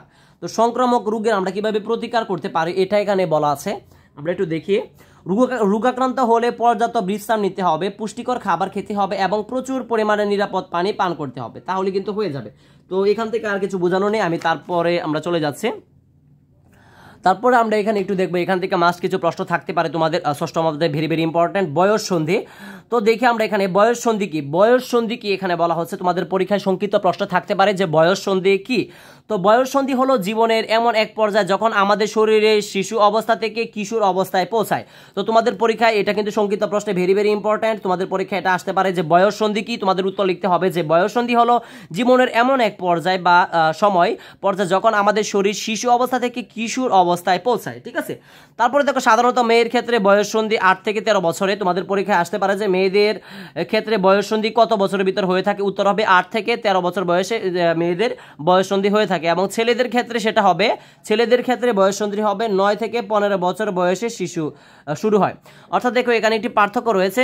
বয়স সন্ধি কাকে বলে প্রথমে এটা তোমরা মুখস্থ করে নিবা, সংক্ষিপ্ত প্রশ্ন তোমাদের এটা আসতে পারে। এবং অন্য ক্ষেত্রে দেখো সাধারণ মেয়েদের ক্ষেত্রে বয়স সন্ধিটা শুরু হয় 8 থেকে 13 বছরের ভিতরে, এবং ছেলেদের ক্ষেত্রে সেই বয়স সন্ধিটা শুরু হবে কিন্তু 9 থেকে 15 বছর বয়সের ভিতরে। এইটি থেকে কিন্তু তোমাদের পরীক্ষা প্রশ্ন থাকতে পারে মাস্ট। আমি আবারও বলে দিচ্ছি। তারপরে দেখো বয়ঃসন্ধিকালে ছেলে ও মেয়েদের মধ্যে শারীরিক, মানসিক ও আচরণের পরিবর্তন হতে দেখা যায়। অর্থাৎ বয়ঃসন্ধিকালে ছেলে মেয়েদের মধ্যে কিন্তু কিছু শারীরিক এবং মানসিক কিন্তু আচরণে কিন্তু পরিবর্তন দেখা যায়। আশা করি বুঝতে পেরেছো। তারপরে বয়ঃসন্ধিকালে শারীরিক পরিবর্তন, সন্ধিকালে যে শারীরিক কিছু পরিবর্তন আছে এগুলো দেখি আমরা একটু নিই। বয়ঃসন্ধিকালে হরমোনের প্রভাবে শরীরে বেশ কিছু পরিবর্তন দেখা যায়। তোমাদের পরীক্ষায় আসতে পারে মাস্ট, এটা তোমরা একটু মুখস্থ করে নিবা। বয়ঃসন্ধিকালে কিসের প্রভাবে শরীরে বেশ কিছু পরিবর্তন হতে পারে? উত্তরটা কিন্তু হবে যে হরমোনের প্রভাবে। তোমাদের শূন্যস্থান পূরণে এটা থাকতে পারে, যেমন দ্রুত লম্বা হওয়া, শরীরের গঠন পরিবর্তন হওয়া, একটি বেশি ঘাম হওয়া, ত্বক তৈলাক্ত হওয়া, ব্রণ উঠা ইত্যাদি। তো যে লক্ষণগুলো রয়েছে এই লক্ষণগুলো তোমরা একটু মুখস্থ করে নিবা, বয়ঃসন্ধিকালে কি কি পরিবর্তনগুলো হয়। এ সময় শরীরের ওজন বৃদ্ধি পায়, ছেলেদের গলার স্বর পরিবর্তন হয়, মাংসপেশ সুগঠিত এবং দাড়ি গজাতে শুরু করে। ঠিক আছে, তো ছেলেদের গলার স্বর কখন একটু পরিবর্তন হয়, যখন বয়ঃসন্ধিকাল শুরু হয়, অর্থাৎ যখন ছেলেদের 9 থেকে 15 বছরের ভিতরে কিন্তু ছেলেদের কণ্ঠের একটু পরিবর্তন হয়। এটা তোমাদের পরীক্ষায় আসতে পারে। তো বয়ঃসন্ধিকালে শরীরের যত্ন, এটা আমরা একটু দেখি। বয়ঃসন্ধিকালে কোনো কিছু নিয়ে বিভ্রান্ত সৃষ্টি হতে পারে কিংবা আবেগের দিকে থেকে পরিবর্তিত আসতে পারে। এই সময় অনেক আবেগপ্রবাহ হয়ে বা অল্পতে হতাশ হয়ে পড়ে, আবার শারীরিক পরিবর্তন থেকে অনেকে দুশ্চিন্তা ভাগে। এই সময় পরিচ্ছন্নতা থাকা এবং পুষ্টিকর খাদ্য খাওয়া খুবই উপযোগী। তো তোমাদের পরীক্ষায় আসতে পারে যে বয়ঃসন্ধিকালে কিভাবে আমরা পরিষ্কার পরিচ্ছন্ন থাকতে পারি এবং কিভাবে আমরা পুষ্টিকর খাদ্য খেয়ে কিন্তু আমরা এগুলো থেকে বেঁচে থাকতে পারি। আশা করি এখান থেকে তোমরা বুঝতে পেরেছো। এখনো তোমাদের সাথে পঞ্চম অধ্যায় আলোচনা করেছি, ষষ্ঠ করেছি, সপ্তম অধ্যায় কিন্তু অলরেডি শেষ। তো সপ্তম অধ্যায়ের আমরা একটু যে সঠিক উত্তরগুলো রয়েছে সেগুলো এখন দেখবো, তারপরে আমরা মহাবিশ্ব অর্থাৎ অষ্টম অধ্যায়ে তোমাদের চলে যাব। দেখো আমি কিন্তু তোমাদের সাথে একটু খুব স্পিডে আর কি কথাগুলো বলছি, দেখো, কারণ এই ক্লাসটা সবটা করাতে হবে, কারণ অলরেডি প্রায় 1 ঘন্টা 4 মিনিট ধরে তোমাদের সাথে আমি এই ক্লাসটা করাচ্ছি। ঠিক আছে, আমি আগেই বলেছি তোমাদের এইভাবে পঞ্চম শ্রেণীর ক্লাস কেউই এভাবে এত বড় কিন্তু ক্লাস কেউই তোমাদের জন্য দিবে না, শুধু তোমাদের পরীক্ষা ভালো রেজাল্টের জন্য আমি এই ক্লাসটা কিন্তু করাচ্ছি। তো তারপরে দেখি সঠিক উত্তরটি ঠিক চিহ্ন দাও, অর্থাৎ সঠিক উত্তরের মাধ্যমে ঠিক চিহ্ন দিতে হবে। একটু আগে আমরা যেটি করেছি, দেখো টাইফয়েডের জীবাণু নিচের কোনটির মাধ্যমে ছড়াতে পারে? উত্তর রয়েছে পানি, বায়ু, মাটি, পোকামাকড়। তো এটার উত্তরটা তোমরা আমি আশা করি যারা জানো অলরেডি কমেন্টে লিখে ফেলেছ। তো যারা পাচ্ছ না তাদের উদ্দেশ্যে বলবো, দেখো টাইফয়েডের জীবাণু নিচের কোনটির মাধ্যমে ছড়াতে পারে? উত্তরটা আমরা একটু এখনই খুঁজে বের করে নিচ্ছি। দেখো টাইফয়েডের রোগ আমরা কিভাবে, টাইফয়েড আসলে কিভাবে হয়ে থাকে, এই দেখো পানিবাহিত রোগ। দেখো যে পানিবাহিত রোগ, যেমন দেখো পানিবাহিত রোগ হলে কিন্তু টাইফয়েড হয়, ডায়রিয়া, কলেরা, আমাশা ও টাইফয়েড পানিবাহিত রোগের কারণে। দেখো টাইফয়েড এর জীবাণু নিচের কোনটির মাধ্যমে ছড়াতে পারে? উত্তর কিন্তু হবে পানিবাহিত রোগের মাধ্যমে। আমি একটু আগে তোমাদেরকে দাগিয়েও দিয়েছিলাম, বলছিলাম মুখস্থ করার জন্য, আর দেখো এটাই কিন্তু এখানে এসেছে এবং এগুলো কিন্তু তোমাদের পরীক্ষায় থাকবে। তারপরে দেখি কোনটি ম্যালেরিয়া বা ডেঙ্গু রোগের বাহক? কোনটি ম্যালেরিয়া বা ডেঙ্গু রোগের বাহক? এখানে আছে দেখো কুকুর, প্রজাপতি, মশা, মাছি। তো তোমাদেরকে আমি সরাসরি বের করে দিচ্ছি এটা উত্তরটা কোথায় রয়েছে। দেখো কোনটি ম্যালেরিয়া রোগের বাহক, এটা কিন্তু উত্তর হবে, দেখো এখানে কোনটি ম্যালেরিয়া রোগের বাহক আমরা দেখছি, এই দেখো এখানে মশা বিভিন্ন রোগ জীবাণু সংক্রমণ করতে পারে। দেখো তোমাদেরকে যদি আমি দেখাই, ম্যালেরিয়াটা আমরা কোথায় পড়েছিলাম, ম্যালেরিয়া রোগের বাহক, এই যে দেখো এখানে দেখো ডেঙ্গু এবং ম্যালেরিয়া রোগের বাহক মশা। ডেঙ্গু এবং ম্যালেরিয়া রোগের বাহক হলো মশা। তো দেখো কোনটি ম্যালেরিয়া বা ডেঙ্গু রোগের বাহক? উত্তরটা কিন্তু হবে মশা, মশা, মশা। এই যে আমি একটু আগে তোমাদেরকে পড়িয়েছি, আবার খুঁজে বের করে দিলাম আর দাগিয়েও রেখেছিলাম আমি তোমাদের জন্য। যারা ভালো করে মনোযোগ দিয়ে দেখছো তোমরা কিন্তু প্রত্যেকটা উত্তরই কিন্তু আমি আশা করি কমেন্টে তোমরা কিন্তু ইতিমধ্যে দিয়ে দিয়েছো। দেখো ডেঙ্গু এবং ম্যালেরিয়া রোগ বাহক মশা ডিম পারে। ঠিক আছে, ডেঙ্গু এবং ম্যালেরিয়া রোগের বাহক মশা, ডেঙ্গু, আর এটা কি উত্তর হবে মশা। ঠিক আছে, আশা করি বুঝতে পারছো। তারপরে দেখি আমরা 3 নাম্বার, বয়ঃসন্ধিকালে নিচের কোনটি হয়ে থাকে? অপশন রয়েছে সবার সাথে বন্ধুত্বপূর্ণ সম্পর্ক, পড়াশোনার প্রতি অধিক মনোযোগ, শারীরিক গঠন পরিবর্তন, বেশি বেশি অসুস্থ হওয়া। তো উত্তরটা কিন্তু আমরা একটু আগে পড়েছিলাম, বয়ঃসন্ধিকালে কোনো বিভ্রান্তি হতে কিংবা আবেগের দিকে ছড়িয়ে না পড়া, অর্থাৎ এখানে বলা আছে। এটার উত্তরটা তোমাদের কাছে ছেড়ে দিলাম যে বয়ঃসন্ধিকালে, এটা তোমরা কমেন্টে জানাবা। এখানে আছে, আমি একটু আগে এখানে পড়িয়েছি, এটা উত্তরটা আমি তোমাদেরকে দিব না। বয়ঃসন্ধিকালে নিচের কোনটি হয়ে থাকে? তোমরা এটা বয়ঃসন্ধিকালে নিচের কোনটি হয়ে থাকে লিখে তোমরা উত্তরটা কিন্তু কমেন্টে লিখে দেবে। আমি আশা করছি তোমরা এটা পারবা। তো সংক্ষিপ্ত প্রশ্নগুলো তোমরা দেখে নিবা, যেগুলো পড়েছি সেখান থেকে কিন্তু সংক্ষিপ্ত প্রশ্নগুলো এসেছে। যেমন দেখো কিভাবে সংক্রামক রোগ প্রতিরোধ করা যায় তার 5টি উপায় লেখা হয়, যে আমরা এখানে পড়েছিলাম সংক্রামক রোগ কিভাবে প্রতিকার করা যায়, এগুলো কিন্তু পড়লে তোমরা কিন্তু পারবা। আমি একটু আগে তোমাদের কিন্তু এগুলো থেকে যেগুলো বেশি ইম্পর্টেন্ট সেগুলো কিন্তু দেখানোর চেষ্টা করেছি। দেখো আসলে আমার কাছে হাসি পাচ্ছে, আমি অনেক তাড়াতাড়ি বলছি, আসলে এভাবে বলাটা ঠিক না, কিন্তু আমি বলতে হচ্ছে যেহেতু তোমাদের কালকে পরীক্ষা, তোমাদের একদম কিন্তু সময় নেই। ঠিক আছে, তো আমি অষ্টম অধ্যায়টা একটু বড় রয়েছে, তো অষ্টম অধ্যায় থেকে আমি তোমাদেরকে সংক্ষিপ্ত আকারে যেগুলো বেশি ইম্পর্টেন্ট তোমাদের পরীক্ষায় থাকবে সেগুলো শুধু দেখিয়ে দিব, তোমরা একটু কষ্ট করে পড়ে নিও। তো যেগুলো দাগিয়ে দিব সাথে সাথে তোমরা বইটার সাথে সাথে দাগিয়ে নাও। তো দেখো দূরবীক্ষণ যন্ত্রের সাহায্যে তুমি সেই নক্ষত্র আরও স্পষ্ট দেখতে পারবে। মহাকাশের গ্রহ, নক্ষত্র এবং গ্যালাক্সি নিয়ে গবেষণা করতে গিয়ে বিজ্ঞানী দূরবীক্ষণ যন্ত্র ব্যবহার করে থাকেন। তোমাদের প্রশ্ন আসতে পারে বিজ্ঞানীরা কেন দূরবীক্ষণ যন্ত্র ব্যবহার করে থাকে? উত্তর হবে গ্রহ, নক্ষত্র এবং গ্যালাক্সি নিয়ে গবেষণা করার জন্য দূরবীক্ষণ যন্ত্র কিন্তু বিজ্ঞানীরা ব্যবহার করে থাকে। ঠিক আছে, দেখো এখানে একটা অপশন দেওয়া আছে, তো এগুলো মূলত আমি এখানে বোঝানোর কোনো প্রয়োজন নেই, আমি এখানে তোমাদেরকে বুঝিয়ে দিচ্ছি, যেগুলো ইম্পর্টেন্ট সেগুলো দাগিয়ে দিব। তো দেখো এখানে সারসংক্ষেপ, পৃথিবী থেকে চাঁদের দূরত্ব 3,84,400 কিলোমিটার, একক দশক শতক হাজার অযুত লক্ষ। তোমাদের যাতে কনফিউশন না হয় এভাবে একটু দেখে নিবা, কারণ যেহেতু তোমরা অনেক ছোট ক্লাসে পড়ে, এভাবে দেখবা একক দশক শতক হাজার অযুত লক্ষ। তো এখানে 3,84,400 কিলোমিটার। তো এটা তোমাদের মাস্ট মুখস্থ করতেই হবে, তোমাদের কিন্তু সঠিক উত্তরে থাকবে এটা। পৃথিবী থেকে চাঁদের দূরত্ব কত? 3,84,400 কিলোমিটার। আশা করি বুঝতে পেরেছ। এবং আলো প্রতি সেকেন্ডে প্রায় একক দশক শতক হাজার অযুত লক্ষ 3 লক্ষ কিলোমিটার বেগে আসে। তোমাদের পরীক্ষায় আসতে পারে যে আলো প্রতি সেকেন্ডে কত কিলোমিটার বেগে আসে, উত্তর হবে কিন্তু 3 লক্ষ কিলোমিটার বেগে কিন্তু আলো প্রতিনিয়ত আসে, একক দশক শতক হাজার অযুত লক্ষ। ঠিক আছে, তারপরে দেখি, আর তাই চাঁদ থেকে পৃথিবী আলো পৌঁছাতে 1.3 সেকেন্ড সময় লাগে। ভেরি ভেরি ইম্পর্টেন্ট, তোমাদেরকে দাগিয়ে দিচ্ছি। চাঁদ থেকে পৃথিবীতে আলো পৌঁছাতে 1.3 সেকেন্ড সময় লাগে। এটা তোমাদের পরীক্ষায় শূন্যস্থান বা সংক্ষিপ্ত প্রশ্নে থাকতে পারে। পৃথিবী থেকে সূর্যের দূরত্ব প্রায়, আমরা দেখি এখানে 15 কোটি কিলোমিটার, একক দশক শতক হাজার অযুত লক্ষ নিযুত কোটি। ঠিক আছে, তো দেখো পৃথিবী থেকে সূর্যের দূরত্ব প্রায় 15 কোটি। তোমাদের পরীক্ষায় কিন্তু এটা থাকতে পারে সঠিক উত্তরে। চাঁদের বা সূর্যের দুইটা থেকে কিন্তু একটা সঠিক উত্তর তোমাদের থাকবে এই অষ্টম অধ্যায় থেকে, যে পৃথিবী থেকে সূর্যের দূরত্ব কত, উত্তর হবে 15 কোটি কিলোমিটার। সূর্য থেকে পৃথিবীতে আলো এসে পৌঁছাতে সময় লাগে, এটা পৃথিবী, দেখো সূর্য থেকে পৃথিবীতে আলো এসে পৌঁছতে প্রায় 8 মিনিট সময় লাগে। তোমাদের জন্য কিন্তু আমি বইটা এইভাবে দাগিয়ে দিচ্ছি যে সূর্য থেকে পৃথিবীতে আলো আসতে কতটুকু সময় লাগে, প্রায় 8 মিনিট সময় লাগে, আর দূরত্ব 15 কিলোমিটার। তো আমরা এটা আরেকবার রিকল করি, এটা দেখো পুনরায় বলি যে পৃথিবী থেকে চাঁদের দূরত্ব কিন্তু 3,84,400 কিলোমিটার, এবং প্রতি সেকেন্ডে আলোর বেগটা থাকে, যে আলোটা আসে কতটুকু গতিতে, 3 লক্ষ কিলোমিটার গতিতে আসে।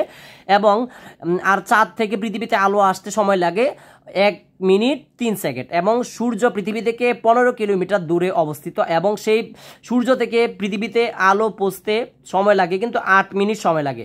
তার মানে হলো আমরা সবসময় 8 মিনিট পূর্বে, মানে 8 মিনিট পরে কিন্তু সূর্যের আলোটা দেখতে পাই। আশা করি বুঝতে পেরেছো। তারপরে দেখি এখানে কি অপশনগুলো রয়েছে। দেখো এখানে একটা চিত্র দেওয়া আছে, সূর্য থেকে পৃথিবীর দূরত্ব প্রায় 15 কোটি কিলোমিটার, এবং চাঁদ থেকে 3,84,000 কিলোমিটার কিন্তু এখানে দেওয়া আছে। এটা চাঁদ, এটা সূর্য, মাঝখানে কিন্তু এটা পৃথিবী। তো তারপরে দেখি, যদি আমরা আলোর গতিতে চলতে পারতাম তবে আকাশ গঙ্গা ছায়াপথের এক প্রান্ত থেকে অন্য প্রান্তে যেতে আমাদের একক দশক শতক হাজার অযুত লক্ষ বছর সময় লাগতো। দেখো কি বিষয় বলা আছে, এক প্রান্ত থেকে আমাদের কত বছর সময় লাগতো, একক দশক শতক হাজার অযুত লক্ষ, 1,30,000 বছর সময় লাগতো যদি আমরা আলোর গতিতে পৌঁছতে পারতাম বা যেতে পারতাম। তার মানে বুঝছো কি বিশাল একটা প্রান্ত কিন্তু। তো মহাকাশের ছায়াপথ সমূহের মধ্যে আকাশগঙ্গা একটি ছায়াপথ। মহাকাশের ছায়াপথ সমূহের মধ্যে আকাশগঙ্গা একটা কিন্তু ছায়াপথ, এটি একটি ছায়াপথ। স্যার এডিংটনের মতে প্রতি ছায়াপথে গড়ে 1.5 সহস্র কোটি নক্ষত্র রয়েছে। দেখো এটা তোমরা মুখস্থ করবা। স্যার এডিংটনের মতে প্রতি ছায়াপথে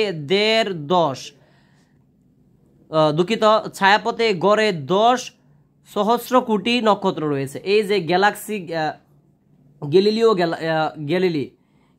গ্যালিলিও দেখো কি বলা আছে, স্যার এডিংটনের মতে, এটা নাম কি, স্যার এডিংটনের মতে প্রতি ছায়াপথে গড়ে 10 সহস্র কোটি নক্ষত্র রয়েছে। পরীক্ষা আসতে পারে যে ছায়াপথে কত কোটি নক্ষত্র রয়েছে, উত্তর হবে কিন্তু সহস্র কোটি নক্ষত্র রয়েছে। এবং কার মতে, স্যার এডিংটনের মতে। আশা করি এখান থেকে প্রশ্ন আসলে তোমরা বুঝতে পারবে। তারপরে দেখি, মহাবিশ্ব এখন প্রসারিত হচ্ছে, এটা একটু দেখে নিবা। এখান থেকে আরেকটা ইম্পর্টেন্ট হলো যে মহাকাশ সম্পর্কিত গবেষণা বলা হয় জ্যোতিষবিজ্ঞান। তোমাদের পরীক্ষা এটা আসতে পারে, মহাকাশ সম্পর্কিত গবেষণাকে বলা হয়,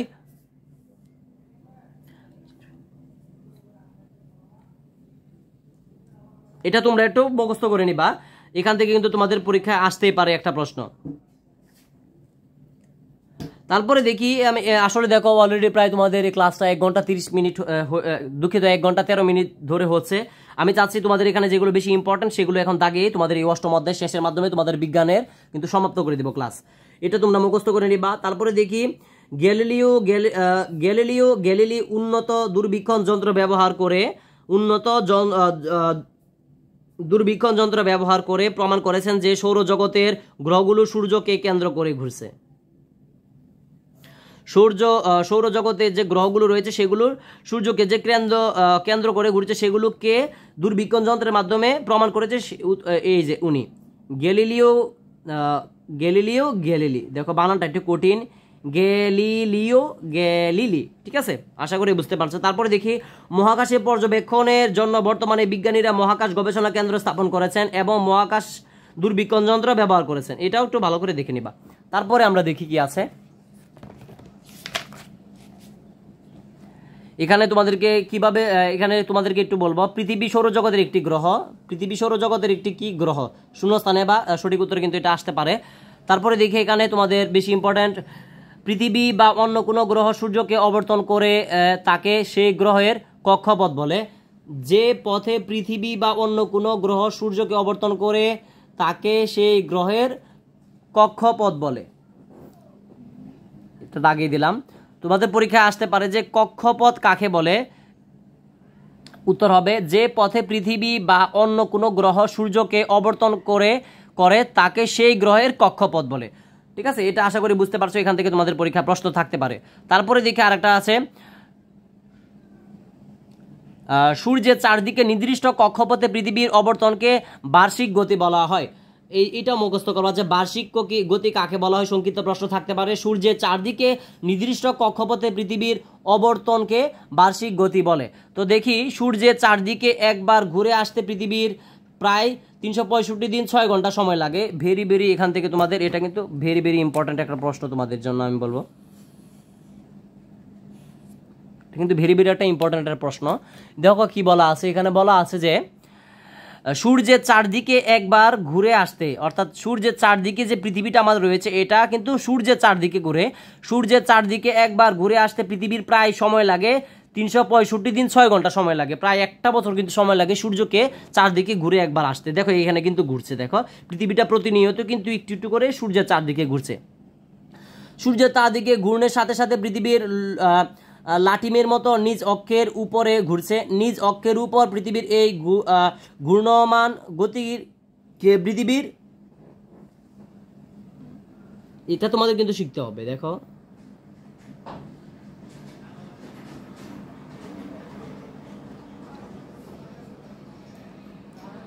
দেখো আমি অলরেডি তোমাদেরকে এইখান থেকে যে তোমাদের এই যে স্টেপটা, দেখো একটা জিনিস যদি লক্ষ্য করে তোমাদেরকে কিন্তু এই যে স্টেপগুলো তোমাদেরকে দাগিয়ে দিয়েছি।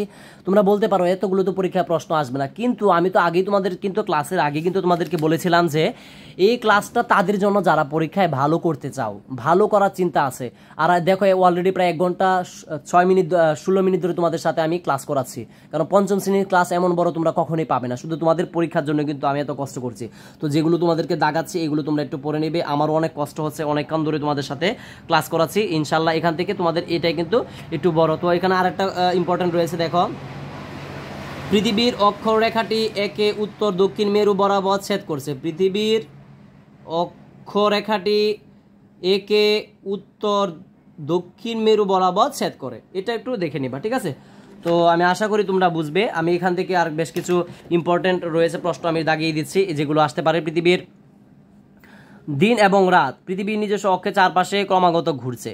এটা দেখবা পৃথিবীর নিজ অক্ষের চারপাশে ক্রমাগত কিন্তু ঘুরে। এখানে একটা ইম্পর্টেন্ট হলো, দেখো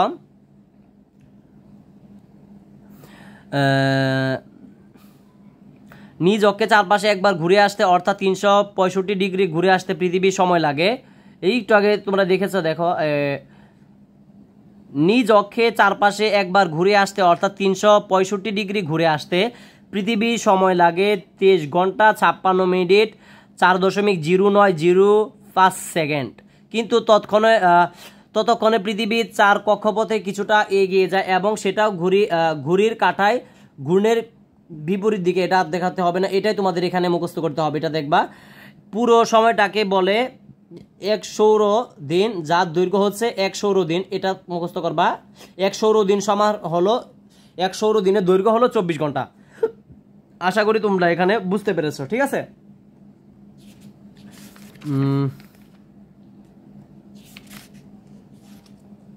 তো এগুলো আর আমি দেখছি না, এগুলো তোমরা একটু দেখে নিবা, এগুলো আর তেমন কিছু বোঝার নেই। তো আমি এখানে সর্বশেষ তোমাদের অষ্টম অধ্যায়ের যে সর্বশেষ পৃষ্ঠায় আছি, দেখি এখানে কি আছে আমরা বোঝার মতো। দেখো, চাঁদের অবর্তন। চাঁদ পৃথিবীর একমাত্র উপগ্রহ। তোমাদের ভেরি ভেরি ইম্পর্ট্যান্ট, তোমাদের পরীক্ষায় এমসিকিউ থাকতে পারে বা সঠিক উত্তর থাকতে পারে। চাঁদ পৃথিবীর একমাত্র উপগ্রহ কাকে বলা হয়? চাঁদকে পৃথিবীর একমাত্র উপগ্রহ বলা হয়, এটা দেখবা। উপগ্রহ সেই বস্তুপিণ্ড যা কোনো গ্রহকে কেন্দ্র করে অবর্তিত। তোমাদের সংক্ষিপ্ত প্রশ্ন থাকতে পারে যে উপগ্রহ কি? উপগ্রহ কি? উত্তর হবে উপগ্রহ হলো সেই বস্তুপিণ্ড যা কোনো গ্রহকে কেন্দ্র করে অবর্তিত হয়। আশা করি বুঝতে পারছো। চাঁদ তার নিজের অক্ষ বরাবর প্রতি প্রায় 28 দিনে একবার ঘুরে এবং এই সাথে পৃথিবীর চারদিকেও একবার ঘুরে আসতে চাঁদের প্রায় 28 দিন সময় লাগে।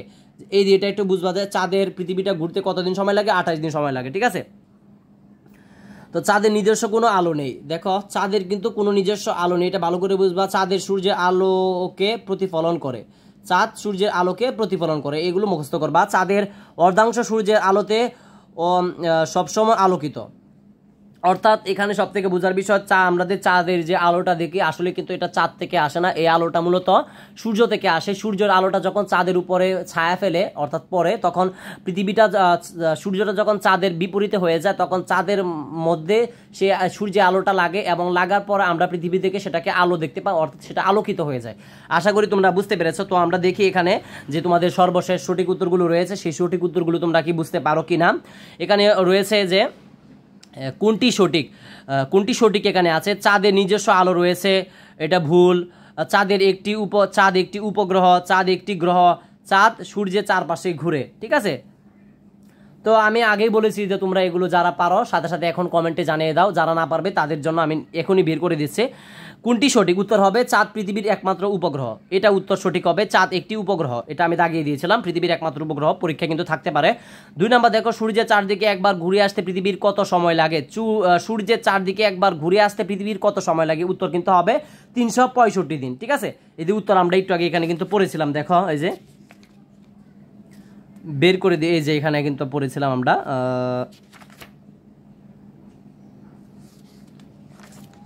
এই যে আমরা কিন্তু এখানে কিন্তু পড়েছিলাম, ঠিক আছে। অর্থাৎ আমি তোমাদেরকে আর খুঁজে বের করে দিব না, এই জায়গায় কিন্তু পড়লে কিন্তু আমরা এটার উত্তরটা দিতে পারবো, ঠিক আছে। তারপরে সংক্ষিপ্ত প্রশ্ন দেখো, পৃথিবীর 2 ধরনের গতি কি কি? দিন এবং রাত কি? ঠিক আছে, এই যে সবগুলো দেখবা যে বিকাল 5 জুন এবং বিকাল ডিসেম্বর মাসে যখন বিকাল হয় তখন কিন্তু রাত হয়ে যায়। দেখো এই চিত্রটাই দেওয়া আছে, ডিসেম্বর মাসে 5টা বাজে রাত হয়ে যায় বা সন্ধ্যা হয়ে যায়, আর জুন মাসে বিকাল 5টার সময় দেখো কিন্তু ভালোই থাকে, সূর্য থাকে। তো আশা করি এই বর্ণনামূলক প্রশ্নগুলো তোমরা এখান থেকে এসেছে, সবগুলো নিয়ে আমি আলোচনা করেছি। সংক্ষিপ্ত প্রশ্নগুলো এখান থেকে এসে সবগুলো নিয়ে কিন্তু আমি আলোচনা করেছি। তো দেখো, আমি এতক্ষণ পর্যন্ত তোমাদের সাথে পঞ্চম, ষষ্ঠ, সপ্তম অধ্যায় সবটা ক্লাস করিয়েছি। দেখো এই যে পঞ্চম অধ্যায় করেছি শক্তি ও পদার্থ, ষষ্ঠ অধ্যায় করেছি সুস্থ জীবন জন্য খাদ্য, সপ্তম করেছি স্বাস্থ্যবিধি, অষ্টম করেছি মহাবিশ্ব। অর্থাৎ এই পরীক্ষায় তোমার যে দ্বিতীয় প্রান্তিক মূল্যায়ন পরীক্ষায় তোমাদের যে 4টা অধ্যায় আছে, এই 4টা অধ্যায় নিয়ে কিন্তু আমি A to Z বিস্তারিত ভালোভাবে বোঝানোর চেষ্টা করেছি। আশা করতে পারি যারা এই ক্লাসটি সম্পূর্ণ দেখেছো তোমাদের পরীক্ষা সব থেকে ভালো হবে, সবার থেকে তুমি এগিয়ে থাকবে। এবং আমি আশা করি তোমরা যে জায়গায় না বুঝতে পারছো অবশ্যই কমেন্টে জানাবে, রিপ্লাই দেওয়ার চেষ্টা করবো। তো আমি আজকের মতো বিদায় নিচ্ছি। আমি আশা করি তোমাদের এই ক্লাসটি আজকে অনেক উপকারে আসবে, সেই আশা ব্যক্ত করে আজকের মতো বিদায় নিচ্ছি। প্রথম থেকে 10ম শ্রেণী সকল পড়ালেখা এখানে ইউটিউব চ্যানেলের পাশেই থাকো। যারা আমার চ্যানেলটি এখনো সাবস্ক্রাইব করোনি, সাবস্ক্রাইব করে পাশে থাকো। তোমাদের পরীক্ষা ভালো হোক, প্রথম থেকে 10ম শ্রেণী সকল পড়ালেখা সবসময় ইউটিউব চ্যানেল এটাই চাই। তো আজকে আর দেরি করছি না, অন্য কোনো দিন অবশ্যই তোমাদের সাথে দেখা হবে। যারা আমার চ্যানেলটি সাবস্ক্রাইব করেনি সাবস্ক্রাইব করে পাশে থাকবে।